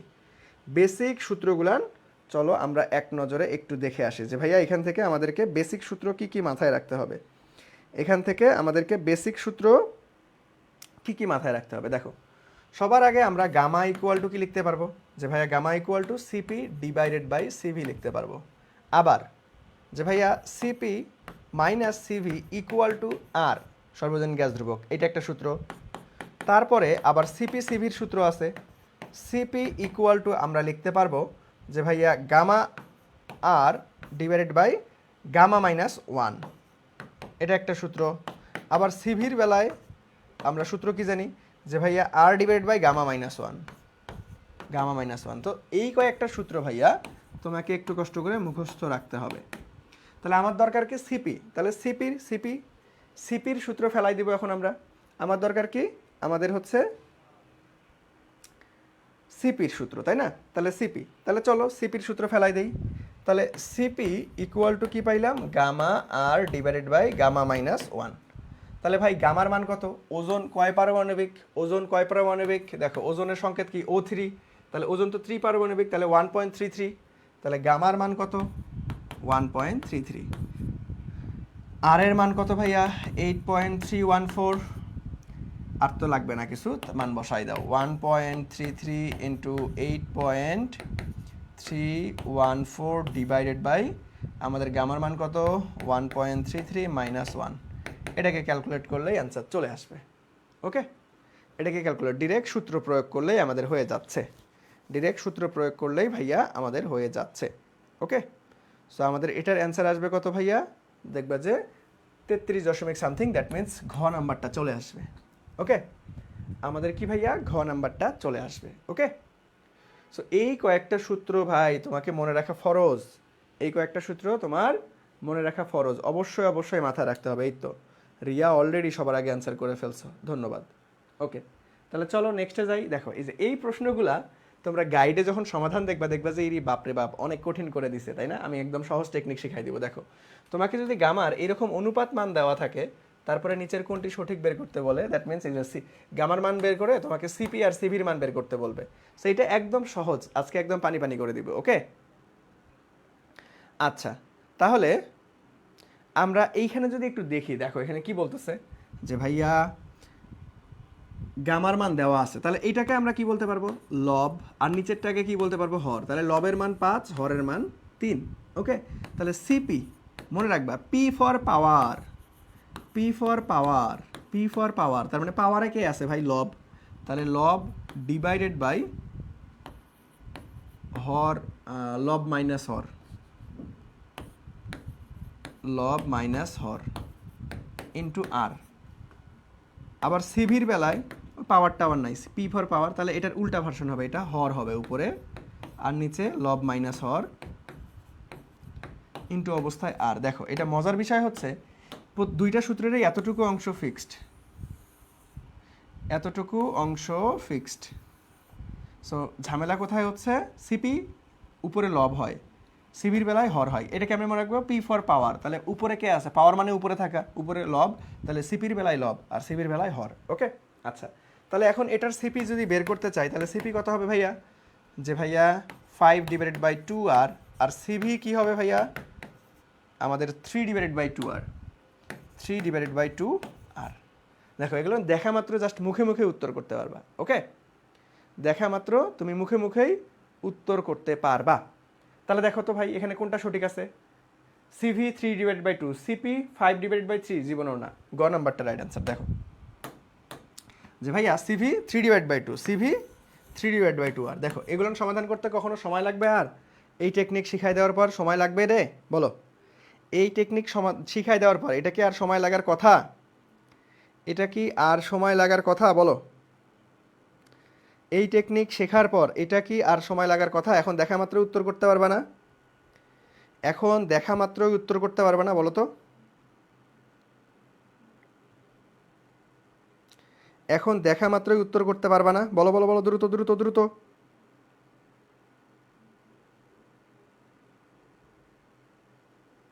এখন দেখা মাত্র উত্তর করতে পারবেন, বলেন?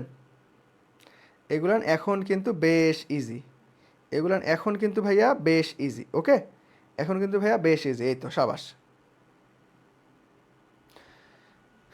এটা এর তো নাম আমি তো আলটিমেটলি হচ্ছে উচ্চারণই করতে পারতেছি না, স্পেলিং। এই তুমি কি ক্লাস করো নাকি হচ্ছে ক্লাসের মধ্যে ঘুমাচ্ছ? ত্রিপারমাণবিকের গ্যাসের জন্য গামার মান কত? এটা তো আমি তো আলটিমেটলি একটু আগেই তোমাকে চার্ট করে ত্রিপারমাণবিক, এক পারমাণবিক, বহু পারমাণবিক উদাহরণ দিয়ে বুঝাইলাম, সব কিছু তো বলেই দিলাম রে। হ্যাঁ, কই থাকো ক্লাসে? একটু মনোযোগ দিতে হবে তো বাবা, একটু মনোযোগী হবা, ওকে? নেক্সটে আসো, দেখো রুদ্ধতাপীয় প্রক্রিয়ায় দ্বিপারমাণবিক গ্যাসের চাপ 5%, চাপ 5% বৃদ্ধি করলে গ্যাসের আয়তন শতকরা, দেখো এই প্রশ্নটা বেশ গুরুত্বপূর্ণ। তোমাকে এখানে কিওয়ার্ড বলে দিছে রুদ্ধতাপীয় প্রক্রিয়া, তাহলে রুদ্ধতাপীয় প্রক্রিয়ার ক্ষেত্রে কয়টা সমীকরণ আছে এইটা আগে মাথায় রাখতে হবে। রুদ্ধতাপীয় প্রক্রিয়ার ক্ষেত্রে কয়টা সমীকরণ আছে এইটা তোমাকে আগে মাথায় রাখতে হবে, ওকে? রুদ্ধতাপীয় প্রক্রিয়ার ক্ষেত্রে কয়টা সমীকরণ আছে এটা তোমাকে মাথায় রাখতে হবে। তাহলে চলো, রুদ্ধতাপীয় প্রক্রিয়ার ক্ষেত্রে কয়টা সমীকরণ আমরা জানি? 3টা সমীকরণ জানি, যে ভাইয়া পি আর ভি এর মধ্যে সম্পর্ক, পি ভি, P1 V1 আমরা লিখতে পারবো, সম্পর্ক একদম লিখে দেই just, PV to the power gamma equal to ধ্রুবক। রুদ্ধতাপীয় প্রক্রিয়ার পি আর ভি এর মধ্যে সম্পর্ক এটা জানি। আবার রুদ্ধতাপীয় প্রক্রিয়ার ক্ষেত্রে আমার টি আর ভি এর মধ্যে যদি সম্পর্ক থাকে তাহলে গামা -1 ইকুয়াল টু ধ্রুবক জানি। আবার যদি টি আর পি এর মধ্যে সম্পর্ক থাকে তখন আমরা কি জানি, 1 - gamma divided by gamma equal to ধ্রুবক। তাহলে এই রুদ্ধতাপীয় এগুলো কিন্তু কার জন্য? শুধুমাত্র রুদ্ধতাপীয়র বেলায়, ওকে? সো এখন আমাকে এই যে রুদ্ধতাপীয় বলাই আছে পরীক্ষার প্রশ্নে, তাহলে এখন আমাকে প্রশ্ন দেখে বুঝতে হবে যে কার কার মধ্যে সম্পর্ক নিব আমি, যে ভাইয়া কার কার মধ্যে সম্পর্ক নিব, ওকে? তাহলে এখানে দেখো, এখানে বলছে দ্বিপারমাণবিক, ওকে? তাহলে গামার মান পাওয়া গেছি আমরা। তাহলে চাপ আর আয়তনের মধ্যে সম্পর্ক, চাপ আর আয়তন কোথায় আছে? এই যে 1 নম্বর সমীকরণে। তাহলে আমাকে 1 নম্বর সমীকরণটা সিলেক্ট করতে হবে। তাহলে আমরা এখান থেকে লিখতে পারি যে P1 V1 gamma P2 V2 to the power gamma. তাহলে আমার V2 লাগবে, তাহলে আমরা V2 divided by V1 to the power gamma equal to, তাহলে আমরা কি করতে পারবো? দেখো ভিটাকে পেশে পার করে নিছি, হ্যাঁ V1টাকে পেশে পার করে নিছি, তাহলে আমাদের P, এই যে P1 ডিভাইডেড বাই P2, তাহলে এই গামাটাকেও বেশি পার করে দাও, তাহলে V2 equal to P1 divided by P2। তার উপরে কি হবে ভাইয়া? গামাটা ওই বেশি পার হলে 1 ডিভাইডেড বাই গামা ইন্টু আমাদের কি V1, ওকে? সো এখন মান বসাই দেই, দেখো P1 এর মান দেখো কি বলছে, যে এই আমাদের কি বলছে, আয়তন শতকরা কত কমবে, হ্যাঁ V2 মানে বের করতে বলছে, চাপ 5% বৃদ্ধি করছে, ওকে প্যারা নাই। তাহলে চলো আমরা P1 এর মান P ধরি, P2 এর মান কি করি, যে ভাইয়া P প্লাস আরও 5% যুক্ত করছে, ওকে? P এর 5%, P এর 5%, ওকে? তাহলে 5%কে আমরা 5 ডিভাইডেড বাই 100, তাহলে 0.05, তাহলে এখানে আমরা প্লাস, তার মানে 1.05 ইন্টু P লিখতে পারবো, কারণ P প্লাস P এর 5% আরও বাড়াইছে। তাহলে আমরা Pকে যদি কমন নেই তাহলে 1 প্লাস আমাদের কত হবে 0.05, তাহলে ওইটাকে যোগ করলে আমাদের 1.05, ওকে? আচ্ছা, তাহলে P1 এর মান কত ভাই? এখন জাস্ট আমরা সূত্রে মান সব বের করে নিছি, মান বসাই দিব। P1 এর মান হচ্ছে P ডিভাইডেড বাই এটা কত 1.05 P, তার উপরে 1 ডিভাইডেড বাই গামার মান। দেখো গামা কি বলছিল জানি ভাই? দ্বিপারমাণবিক, তাহলে দ্বিপারমাণবিকের জন্য গামার মান কত ভাইয়া? 1.4, তাহলে 1.4 ইন্টু আমাদের V1টা আমরা V1 তো দেওয়া নাই, সো V ধরে নাও, ওকে? সো এখন দেখো P কাটা যাচ্ছে, এখন এটা ভাই ক্যালকুলেটর লাগবেই, ক্যালকুলেটর দাও, যে ভাইয়া 1 ডিভাইডেড বাই কত 1.05 to the power 1 divided by 1.4, calculate করলে 0.9658 V আসতেছে, ওকে? এখন তোমাকে বলছে যে ভাইয়া এটা কিন্তু বেশ বড়সড় প্রশ্ন, শতকরা কত কমবে, শতকরা কত কমবে। আমি একটু কালার চেঞ্জ করে নিই, তাহলে শতকরা বের করতে বলছে। তাহলে শতকরা কেমনে বের করে ভাইয়া? যে ভাইয়া উপরে থাকে পরিবর্তন, নিচে থাকে হচ্ছে আদি ইন্টু 100%, তাই না? তাহলে পরিবর্তন বের করবো আমরা, তাহলে পরিবর্তন কতটুকু হয়েছে? আগে ছিল V, তাহলে শতকরা দেখো V মাইনাস আমাদের হচ্ছে 0.9658 V ডিভাইডেড বাই আদিতে কত ছিল? ভাই আদিতে ছিল আমাদের V ইন্টু 100%। সো এখানে V কমন নিলে উপরের V নিচে V কাটা যাবে, তাহলে এখানে থাকতেছে কত? এটাকে জাস্ট ক্যালকুলেট করে দাও যে ভাইয়া 1 মাইনাস 0.9658 ইকুয়াল ইন্টু অবস্থা 90%, দ্যাট মিনস ইন্টু অবস্থা 100%, দ্যাট মিনস আমাদের এখান থেকে 3.42%। ওকে, তাহলে 3.42 কোথায় আছে? 3.42 কোথায় আছে? খ নাম্বারটা রাইট আনসার, বুঝছো? 3.42। দেখো এই প্রশ্নটা বেশ ইন্টারেস্টিং একটা প্রশ্ন, এবং আমি একদম ধরে ধরে বেসিক থেকে একদম সুন্দরভাবে বুঝাই দিছি। সবাই কি বুঝছো? বলো, সবাই কি বুঝছো ভাইয়া? একদম ধরে ধরে বেসিক থেকে প্রত্যেকটা জিনিস বুঝাই দিয়েছি। ওকে, তাহলে চলো নেক্সটে যাই আমরা। দেখো কার্ণচক্রে চতুর্থ ধাপে কি ঘটে? কার্ণচক্রের মোট কয়টা ধাপ আছে ভাইয়া? কার্ণচক্রে ইন টোটাল 4টা ধাপ আছে। কয়টা ধাপ? 4টা ধাপ। প্রথম ধাপে কি হয় ভাইয়া? দুইটা হচ্ছে কার্ণচক্রে কি কি হয়? রুদ্ধতাপীয় এবং সমউষ্ণ। প্রথম ধাপে কি হয়? সমউষ্ণ প্রসারণ। সমউষ্ণ প্রসারণ, এইখান থেকে প্রশ্ন আসবেই, মনে রাখবা। দ্বিতীয় ধাপে কি হয় ভাইয়া? দ্বিতীয় ধাপে হয় রুদ্ধতাপীয় প্রসারণ। তৃতীয় ধাপে কি হয় ভাইয়া? যে ভাইয়া সমউষ্ণ সংকোচন।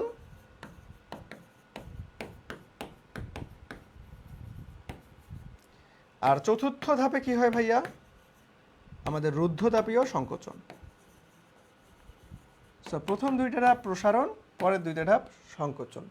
তাহলে চতুর্থ ধাপে কি হয়? রুদ্ধতাপীয় সংকোচন। রুদ্ধতাপীয় সংকোচন তাহলে কোথায় আছে? এই যে গ নাম্বারটা রাইট অ্যান্সার, যে ভাইয়া রুদ্ধতাপীয় সংকোচন। কি হবে? রুদ্ধতাপীয় সংকোচন। বুঝতে পারছো? দেখো এটা কিন্তু বেশ সহজ একটা প্রশ্ন। 4টা কার্ণচক্রর মধ্যে আমাদের কয়টা? 4টা চক্র আছে ইন টোটাল। সো 4টাতে কোনটাতে কি হয় একদম ধরে ধরে দেখাই দিছি। ওকে, নেক্সটে আসি আমরা। তাহলে কার্ণচক্রের চতুর্থ ধাপে কি হয়? কার্ণচক্রে দেখো এই প্রশ্নটা একটু কাস্টমাইজ করে আসছে। কার্ণচক্রের চতুর্থ ধাপে কি হয় ভাইয়া? রুদ্ধতাপীয়। আর রুদ্ধতাপীয় সংকোচন হয় নর্মালি। সো রুদ্ধতাপ মানে কি? রুদ্ধতাপ মানেই হচ্ছে ডিকিউ এর মান শূন্য, আর ডিকিউ শূন্য মানেই হচ্ছে এন্ট্রপি শূন্য, কারণ হচ্ছে dS equal to dQ divided by T, that means শূন্য ডিভাইড বাই যে কোনো সংখ্যা মানেই হচ্ছে শূন্য। তাহলে কোনটা স্থির থাকবে? এন্ট্রপি স্থির থাকবে, এন্ট্রপির কোনো পরিবর্তন হবে না। বুঝতে পেরেছো? বলো, বুঝতে পেরেছো ভাইয়া? বলো।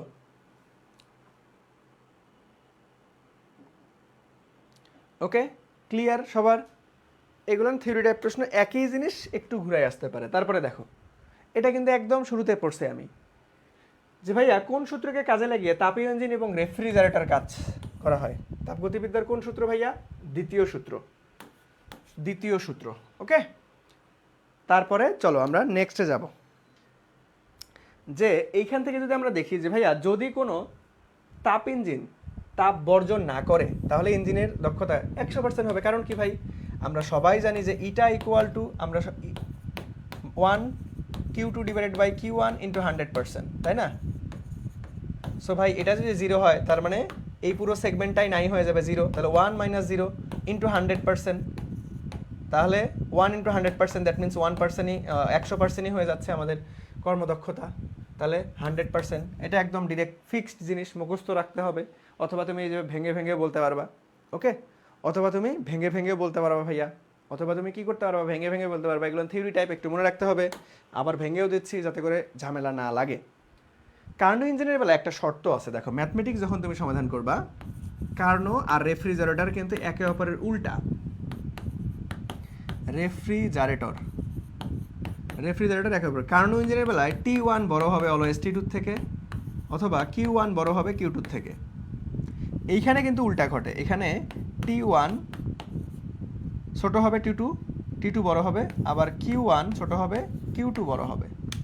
সো এই জন্য সূত্রে যখন আমরা কার্নো ইঞ্জিনের দক্ষতা বের করি তখন 1 মাইনাস আমরা কি করি যে ভাইয়া উপরে T2 রাখি, নিচে T1, বড়টাকে নিচে রাখি, আর ওইটাকে আমরা উল্টাই দেই কিন্তু। ওকে, দুইটারই আমরা ম্যাথ সমাধান করবো কিছুক্ষণের মধ্যেই।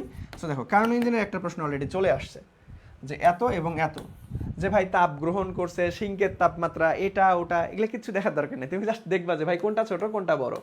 তোমরা মাঝে মাঝে কনফিউশনে পড়ো যে ভাই তাপ গ্রাহকের তাপমাত্রা, তাপ উৎসের তাপমাত্রা, সিঙ্কের তাপমাত্রা, কোনটা কি, ঝামেলা লাগে না? অত ঝামেলা যাওয়ার দরকার নেই, তুমি ছোট বড় দিয়ে কল্পনা করো।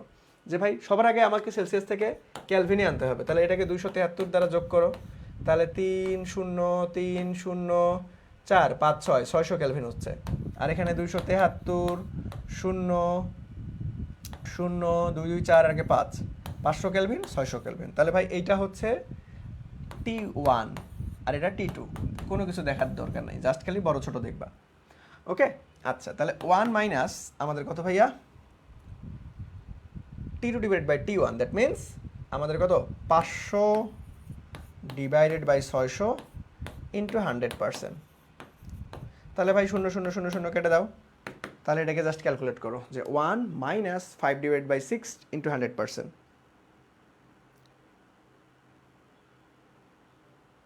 আমি কি কোথাও ভুল করছি? কত 0 5 6 7, যোগ করতে ভুল হয়েছে, 6 না তো 7 7 7 7। ওকে, আচ্ছা, তাহলে এটাকে জাস্ট ক্যালকুলেশন করবা ভাই, এটাকে জাস্ট ক্যালকুলেশন করবা। ওকে, এটাকে জাস্ট ক্যালকুলেশন করবা, এটাকে জাস্ট ক্যালকুলেশন করো। সো 1 মাইনাস 5 ডিভাইড বাই 7, তারপরে 100% দ্বারা গুণ করে দাও, তাহলে আমাদের কত 28 দশমিক সামথিং হবে। সো আমাদের ক নাম্বারটা রাইট অ্যান্সার আসবে। ওকে, ক নাম্বারটা রাইট অ্যান্সার। সো এইখান থেকে কখনোই আর কি করা যাবে না, আলটিমেটলি হচ্ছে ভুল হবে না। কোনটা তাপ উৎস, তাপ গ্রাহক, সিঙ্ক, এগুলো দেখারই সময় নাই, তুমি জাস্ট বড় ছোট দেখবা, বড় ছোট দেখবা। ওকে, বড় ছোট দেখবা, বড়টাকে T1 বসাই দিবা। দেখো এটা ফিক্সড মান, দেখো এগুলো তুমি ফিক্স যখনই দেখবা তখনই মুখস্থ করে রাখাটা বেটার, দেখা মাত্রই দাগাই দিতে পারবা। একটা কার্নো ইঞ্জিন পানির হিমাঙ্ক মানে কত ভাই 0 ডিগ্রি সেলসিয়াস, স্ফুটনাঙ্ক মানে কত 100 ডিগ্রি সেলসিয়াস। এটা কি কখনো চেঞ্জ হয়? হবে না। তার মানে এটা দক্ষতাও চেঞ্জ হবে না, দক্ষতা তোমার 26 দশমিক সামথিং হয়। এটা ডিরেক্ট মুখস্থ করে রাখবে, এটা জীবনেও চেঞ্জ হবে না। হিমাঙ্ক স্ফুটনাঙ্ক এগুলো তো চেঞ্জ হয় না। ওকে, হিমাঙ্ক স্ফুটনাঙ্ক চেঞ্জ হয় না, হিমাঙ্ক স্ফুটনাঙ্ক চেঞ্জ হয় না, এগুলো অলওয়েজ মনে রাখবা। এটা ফিক্সড মান, ফিক্সড উত্তর 26 দশমিক সামথিং, এটা জীবনও চেঞ্জ হবে না।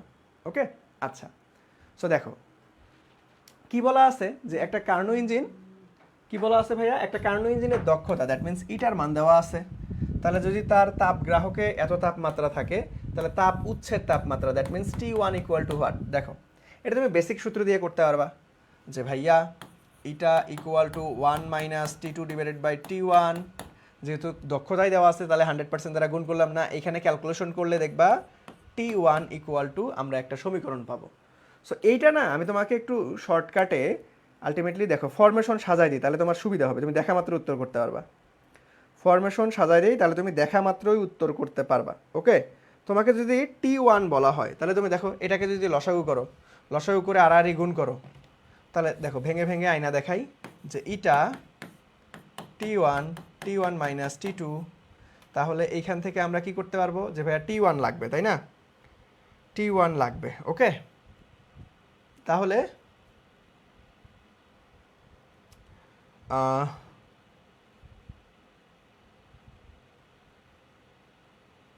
এটা তো এইখান থেকে আনাটাই বেটার ছিল, লসাগু করার দরকার নেই। তাহলে T1 ইকুয়াল টু T2 তো উপরেই থাকবে আর নিচে হবে 1 মাইনাস ইটা। ওকে, আর তাপ উৎসের যদি তাপ হচ্ছে আমাদের গ্রাহকের তাপমাত্রা বলতো T2, তাহলে এইটা থেকে এটাকেও আমরা ক্যালকুলেশন করে পাই। সো এটাকে কি পাইতাম যে ভাইয়া 1 মাইনাস ইটা ইন্টু T1। দেখো এটা তুমি যদি MCQ এর জন্য ভাই মনে রাখতে পারো তাহলে তোমার একদম তাড়াতাড়ি উত্তর হয়ে যাবে। সো এটা মনে রাখবা কীভাবে একটু দেখো, শিখাই দিচ্ছি। T1 এর বেলায় ভাগ ফরম্যাট আর T2 বেলায় গুণ ফরম্যাট, এতটুকু মনে রাখবা, বাকি সব সেম। দেখো T1 যেহেতু নিছি তাহলে উপরে T2 তো থাকবেই আর নিচে 1 মাইনাস ইটা, আর এখানে T2 যেহেতু নিছি তাহলে T1 থাকবে আর 1 মাইনাস ইটা, একই জিনিস। ওকে, আচ্ছা, তাহলে এখন দেখো মান বসাই দিব আমরা, জাস্ট যেহেতু উৎসের তাপমাত্রা T1 এর মান বের করতে বলছে, তাহলে T1 T2 মান কত রে, T2 মান 17 ডিগ্রি, তাহলে 273 আর 17 যোগ করো, 0 হাতে 1, 7 আর 1 8 আর 1 9, 290, 1 মাইনাস ইটার মান কত রে 60, তাহলে 60 ডিভাইডেড বাই 100, দ্যাট মিনস 0 0 কাটা 0.6, ইটার মান 0.6। এটারে ক্যালকুলেট করো, যা আসিবে তাই অ্যান্সার, যা আসিবে তাই অ্যান্সার। ওকে, যা আসবে তাই অ্যান্সার। কিন্তু ঝামেলা লাগছে এখানে, দেখো এখানে একটু ঝামেলা করে দিছে যে স্যারেরা তোমার সেলসিয়াসে উত্তর দিছে, তাহলে কেলভিনে এখানে দেখো, এখানে 290 ডিভাইডেড বাই 1 থেকে বাদ দিলে 0.4, এটাকে ভাগ করলে 725 আসে। 725, 725। দেখো এইখানে স্যারেরা কি চালাকি করছে, যারা এই অপশনটা দেখা মাত্রই দাগাই দিবা তারা ধরা খাওয়া যাবা। দেখো এখানে সেলসিয়াস আছে, বাট তোমার তো এটা ভাই ক্যালভিনে আসছে, দেখছো? এই জিনিসটাই পরীক্ষার হলে হবে। সো তাড়াতাড়ি করতে গিয়ে ভুল করে বসে থাকবা। সো এটা কিন্তু ক্যালভিন, তাহলে সেলসিয়াস, সবগুলো অপশনই সেলসিয়াসে আছে। তাহলে আমাকে কি করতে হবে ভাই? তাহলে হচ্ছে আমাকে এটা 273 বাদ দিয়ে দাও, তাহলে কত? 2, 7, 8, 9, 10, 11, 12, তাহলে হচ্ছে 5 হাতে 1, 3, 4, 5, 6, 7, 452 আসতেছে। তাহলে 452 কোথায়? এই যে গ নাম্বারটা। একটু দেখে শুনে বুঝে ঠান্ডা মাথায় উত্তর করতে হবে। ওকে, দেখে শুনে বুঝে ঠান্ডা মাথায় উত্তর করতে হবে। দেখো আমরা T1 আর T2 এই ফরমেশনটা যদি এমসিকিউ এর জন্য মনে রাখতে পারি, সব থেকে বেটার। দেখা মাত্রই উত্তর করতে পারবো, মাত্র 10 থেকে 20 সেকেন্ড সময় লাগবে। আর তুমি যদি এই যে সূত্র থেকে ভেঙে ভেঙে আনতে চাও তাহলে তোমার একটু সময় লাগবে। সো তুমি এই দুইটা ফরমেশন মনে রাখবা, T1 এর বেলায় ভাগ ফরম্যাট, T2 এর বেলায় গুণ ফরম্যাট। আর বাকি দুইজন তো সেম, T1 কে নিলেও T2 থাকবে, T2 কে নিলে T1 থাকবে। আর সাথে সাথে কি হবে? 1 মাইনাস এটা হবে। ঠিক আছে, বুঝতে পারছো? ওকে, আচ্ছা তাহলে চলো আমরা নেক্সটে যাব। দেখো এই যে রেফ্রিজারেটর, একটু আগে বলছিলাম না, দেখো আমরা ইটা ইকুয়াল টু কার্নো ইঞ্জিনের বেলায় কি শিখছিলাম, যে ডাব্লু ডিভাইডেড বাই T1 বা Q1 যাই বলো না কেন, এটা কিন্তু কার্নো ইঞ্জিনের বেলায় ছিল।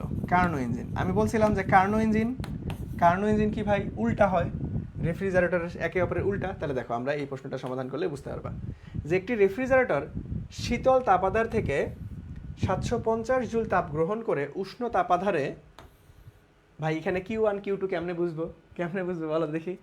যে ভাই এখানে কিন্তু কার্নো ইঞ্জিনের বেলায় Q2 বড় হবে Q1 এর থেকে, উল্টা। তাহলে Q2 হবে এটা, Q1 হবে এটা।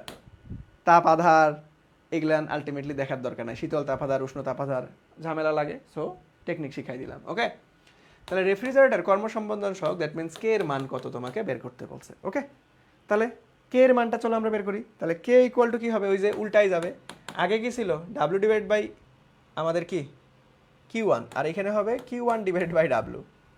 আর এইখানে তাহলে কে ইকুয়াল টু মান বসাই দাও। তাহলে Q1 এর মান কত? ধরো Q1 এর মান আমাদের 450, ছোটটা। আর ডাব্লিউ কি হবে ভাই? বড় থেকে এখন ছোট বাদ যাবে, তাহলে 600 মাইনাস 450, এটারে ক্যালকুলেট করে দিলেই অ্যান্সার চলে আসবে। দেখবা যে 3 চলে আসতেছে। ওকে, এটারে ক্যালকুলেট করে দিলেই আমাদের অ্যান্সার চলে আসতেছে। ওকে ভাইয়া,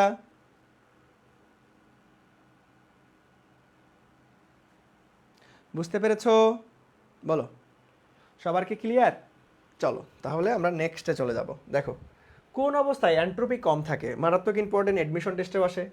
এন্ট্রপি কম, এই যে কমে ক আছে না, এটা থেকে মনে রাখবা কঠিন, কঠিনেও ক আছে, ক মিল আছে, ক মিল আছে। তাহলে এন্ট্রপি কম কোথায়? কঠিনে। আর এন্ট্রপি যদি বলতো যে ভাই এন্ট্রপি বেশি কোথায়, তখন হবে প্লাজমা অবস্থায়। সো বেশি কম দুইটাই মনে রাখতে হবে। এন্ট্রপি কম কোথায়, এন্ট্রপি বেশি কোথায়, এন্ট্রপি কম কোথায়, এন্ট্রপি বেশি কোথায়। নেক্সটে আসো, দেখো কি বলছে যে ভাইয়া এম ভরের এস আপেক্ষিক তাপের কোনো একটি বস্তুর উচ্চ তাপমাত্রা থেকে T1 থেকে নিম্ন তাপমাত্রা T2 তে পরিবর্তন করা হইলে এন্ট্রপির পরিবর্তন। ভাই এন্ট্রপির পরিবর্তনের সূত্র দুইটা, তাপমাত্রার পরিবর্তন থাকলে আর তাপমাত্রার পরিবর্তন না দেওয়া থাকলে। ওকে, তাহলে এখন এন্ট্রপির পরিবর্তন ডেলেস, তাপমাত্রার পরিবর্তন যেহেতু আছে, তাহলে integration lower limit upper limit দেখো কেরা কেরা আছে। তাহলে এখানে T1 T2, আর এখানে আমরা কি করতে পারবো যে ভাইয়া DQ ডিভাইডেড বাই T। তাহলে মান বসায় দাও, T1 T2। আমরা এখান থেকে তাহলে কি করতে পারি যে DQ, কিউ এর পরিবর্তে আমরা MS ডেল থিটা লিখতে পারি না? তাহলে MS del theta divided by T। Okay, আচ্ছা ডেল থিটাকে আমরা DT লিখতে পারি, একই কথা। তাহলে দেখো এখান থেকে আমরা MS, এটা কি সহগ, সামনে ধ্রুবক, সামনে আমরা আনতে পারি, MS থাকলো। তাহলে ইন্টিগ্রাল T1 T2 আমাদের 1/t ডিটি, তাহলে 1/t দ্যাট মিনস লন আসবে লন টি, তাহলে ms লন টি, আর এইখানে থার্ড ব্র্যাকেটে তাহলে লোয়ার লিমিট t1 আপার লিমিট t2। তাহলে এটাকে করলে আমরা ইন্টিগ্রেশন করব, সবাই জানি upper limit minus lower limit করতে হয়। তাহলে ms ln t2 minus ms ln t1। So এটাকে আমরা কমন নিতে পারি ms, তাহলে ms ln t2 minus loan t1, তাহলে লনটাও কমন নেওয়া যাইতে পারতো, ms ln t2 minus t1। দেখো তো কোনটা অপশনের সাথে মিলতেছে, ms ln t2 minus t1, that means গ নাম্বারটা right answer. Okay, that means আমাদের কি ভাইয়া ms এই এই এই এই দাঁড়াও দাঁড়াও দাঁড়াও দাঁড়াও, এখানে তো কমন নেওয়া যাবে না, এটা তো লন লন এমএসটাই শুধুমাত্র কমন যাচ্ছে। এমএস কারণ এইখান থেকে তো যাবে না, কারণ দুইটা তো ভেরিয়েবল না ভাই। দেখো আমাদের তো t1 t2 এটা তো মান আলাদা আলাদা, তাহলে আমরা এতদূর পর্যন্ত এই যে ক নাম্বারটাই রাইট অ্যান্সার হবে, ms লন t2 t1। দেখো এই যে একবারই কমন নেওয়া যাবে না, একবারই আলটিমেটলি আমরা নিব না, এটা অপশনে আছে। ওকে ওকে ওকে 31, হ্যাঁ এ নাম্বারটা হবে, হ্যাঁ 31 এ নাম্বার হবে, 31 এ নাম্বারটা হবে। ঠিক আছে রিয়া, সো আমরা এইখান থেকে জাস্ট এমএসটা কমন নিলেই হয়ে যাচ্ছে। ওকে, t2 মাইনাস লন t1। ওকে আচ্ছা, তাহলে এইখান থেকে কিন্তু ম্যাথও আসে। দেখো ডিরেক্ট এইটা কিসে আসছে ভাইয়া, এমসিকিউ ফরম্যাটে আসছে না, এমসিকিউ ফরম্যাট আসে না, এখান থেকে ম্যাথও আসে, এখান থেকে ম্যাথও আসে। একটু পরে আমরা দেখবো যে এখান থেকে ম্যাথও সমাধান করব, এখান থেকে আমরা ম্যাথও সমাধান করব, এখান থেকে আমরা ম্যাথও সমাধান করব। ঠিক আছে, সো দেখো যে ভাইয়া এন্ট্রপির এসআই একক কোনটি, তাহলে ভাই এন্ট্রপি একটু আগেই তো দেখলাম ডিকিউ ইকুয়াল টু কি, আমরা হচ্ছে dS equal to dQ divided by T, তাহলে ডিকিউ তাহলে তাপ জুল, আর এটা ক্যালভিন, তাহলে জুল পার ক্যালভিন। তাহলে জুল পার ক্যালভিন কোথায়, এই তো ক নাম্বারটা right answer, joule per kelvin. Okay, joule per kelvin. বুঝতে পেরেছো, বুঝতে পেরেছো বলো তো দেখি, বুঝতে পেরেছো কি না, বুঝতে পেরেছো কি না বলো। সো আমরা পরেরটায় চলে যাই। দেখো এখানে কি বলছে যে ভাইয়া 10 ডিগ্রি সেলসিয়াস তাপমাত্রার 5 কেজি পানিকে 100 ডিগ্রি সেলসিয়াস তাপমাত্রার পানিতে রূপান্তর করতে, তার মানে তাপমাত্রার পরিবর্তন আছে, তাপমাত্রার পরিবর্তন আছে, তাহলে এন্ট্রপির পরিবর্তন এই যে বলতে বলতেই চলে আসছে। একটু পরে একটু আগে আমরা কি করছিলাম ভাইয়া, যে ভাইয়া একটু আগেই দেখছিলাম যে ভাইয়া একদম ডিরেক্ট এমসিকিউ আকারে, যেখানে একটু ভুল করছিলাম ওই যে লন সহ কমন নিয়ে ফেলছিলাম, সো ওই জিনিসটাই এবার কি আসছে ম্যাথমেটিক্যাল টাইপে আসছে। তাহলে ডিরেক্ট মান বসাই দিব আমরা, দেখো ডিরেক্ট মান বসাই দিব। তাহলে ডিএস অত ক্যালকুলেশন করার দরকার, ডিরেক্ট সূত্র আমরা জানি এমএস লন আমাদের টি2 ডিভাইডেড বাই টি1, তাহলে জাস্ট মান বসাই দিব। তাহলে এম এর মান কত ভাইয়া 5 কেজি, আপেক্ষিক পানির আপেক্ষিক সূত্র তাপ মুখস্থ রাখতে হবে, এখানে দেওয়া আছে নাই, তাহলে 4200। তারপরে লন টি2 সেলসিয়াস থেকে ক্যালভিনে আনতে হবে, তাহলে 273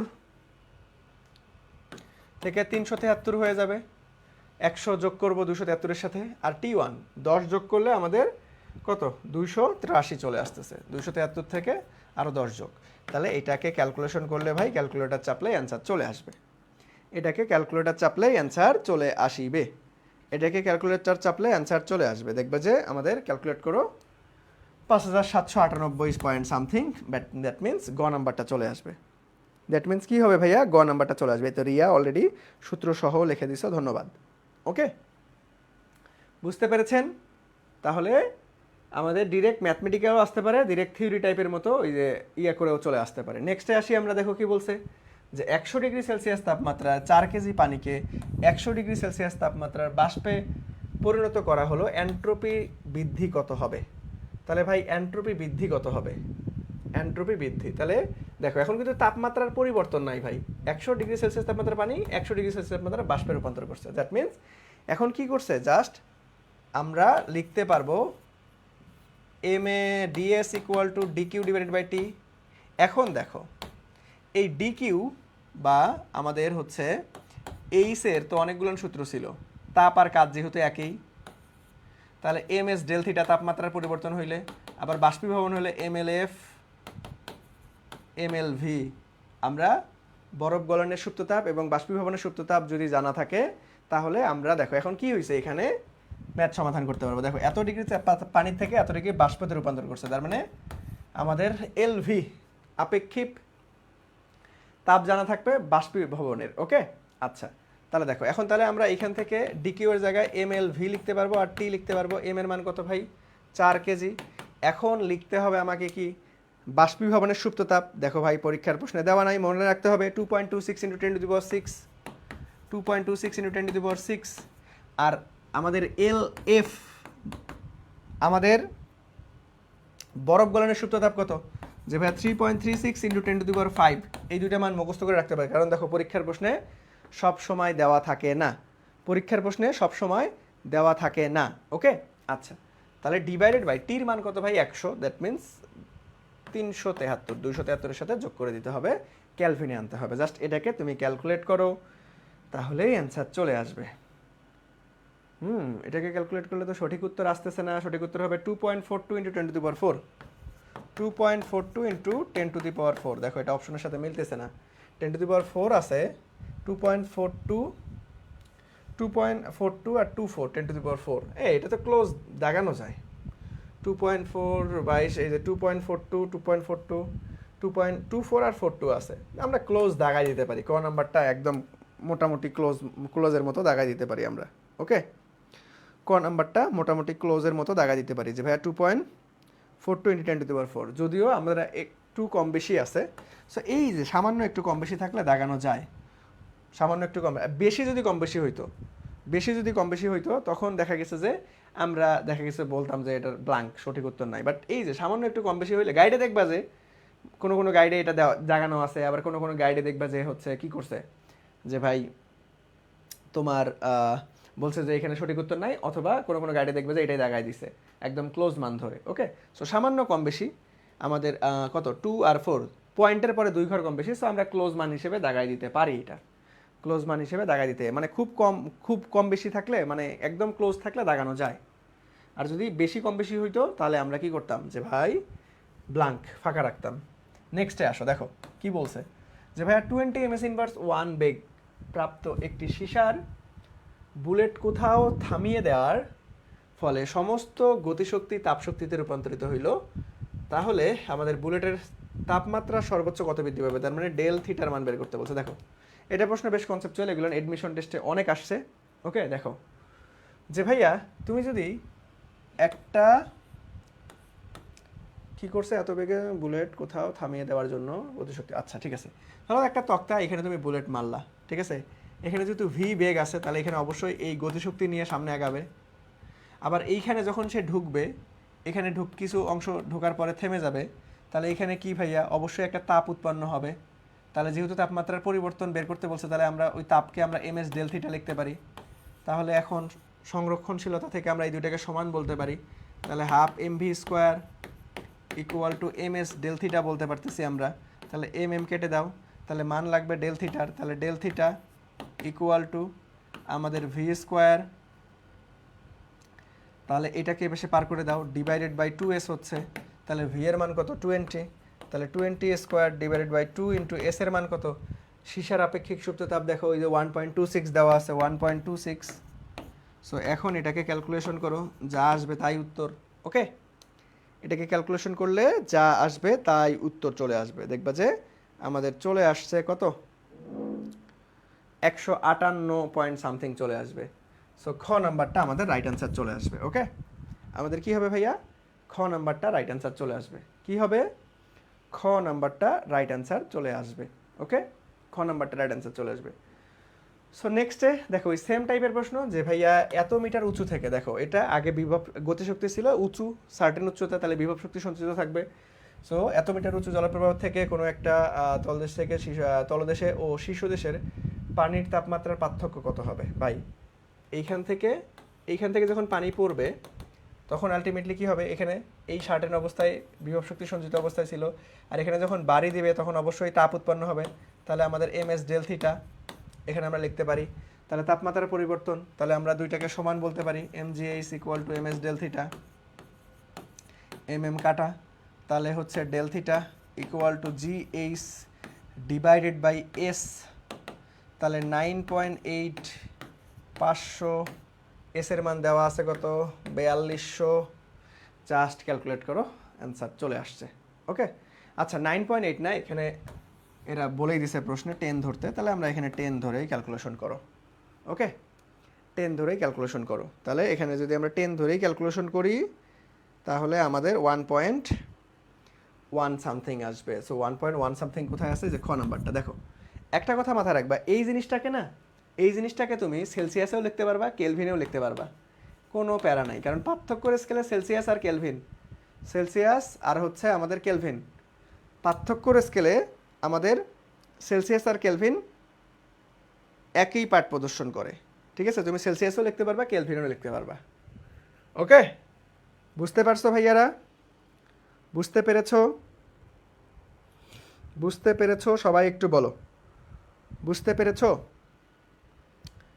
ওকে, সো আলহামদুলিল্লাহ আমরা একদম খুব সুন্দর মতো প্রত্যেকটা গুরুত্বপূর্ণ টপিক একদম ধরে ধরে কমপ্লিট করছি। এই তো তোমরা অলরেডি অ্যান্সার করে ফেলছো সবাই। হ্যাঁ, 1.something, দ্যাট মিন্স আমাদের খ নাম্বারটা হবে। ধন্যবাদ। ওকে, সো আমরা ধরে ধরে একদম কি করছি ভাইয়া, প্রত্যেকটা গুরুত্বপূর্ণ টপিকগুলো শেষ করে ফেলছি। সো আলহামদুলিল্লাহ আমাদের আজকের ক্লাস এখানেই শেষ। তো সবাই একটু বলো যে ভাইয়া সবাই সব কিছু বুঝতে পারছো কিনা, কোনো ঝামেলা আছে কিনা, আমাকে একটু বলো যে ভাইয়া সবাই সব কিছু ঠিকঠাকভাবে বুঝতে পেরেছো কি না, সবাই সব কিছু ঠিকঠাকভাবে বুঝতে পেরেছো কি না, সবাই সব কিছু ঠিকঠাকভাবে বুঝতে পেরেছো কি না। ওকে, সবাই সব কিছু ঠিকঠাকভাবে বুঝতে পারছো কিনা আমাকে একটু বলো। ওকে, আমি একটু তোমাদের স্লাইডটা সেভ করে নেই।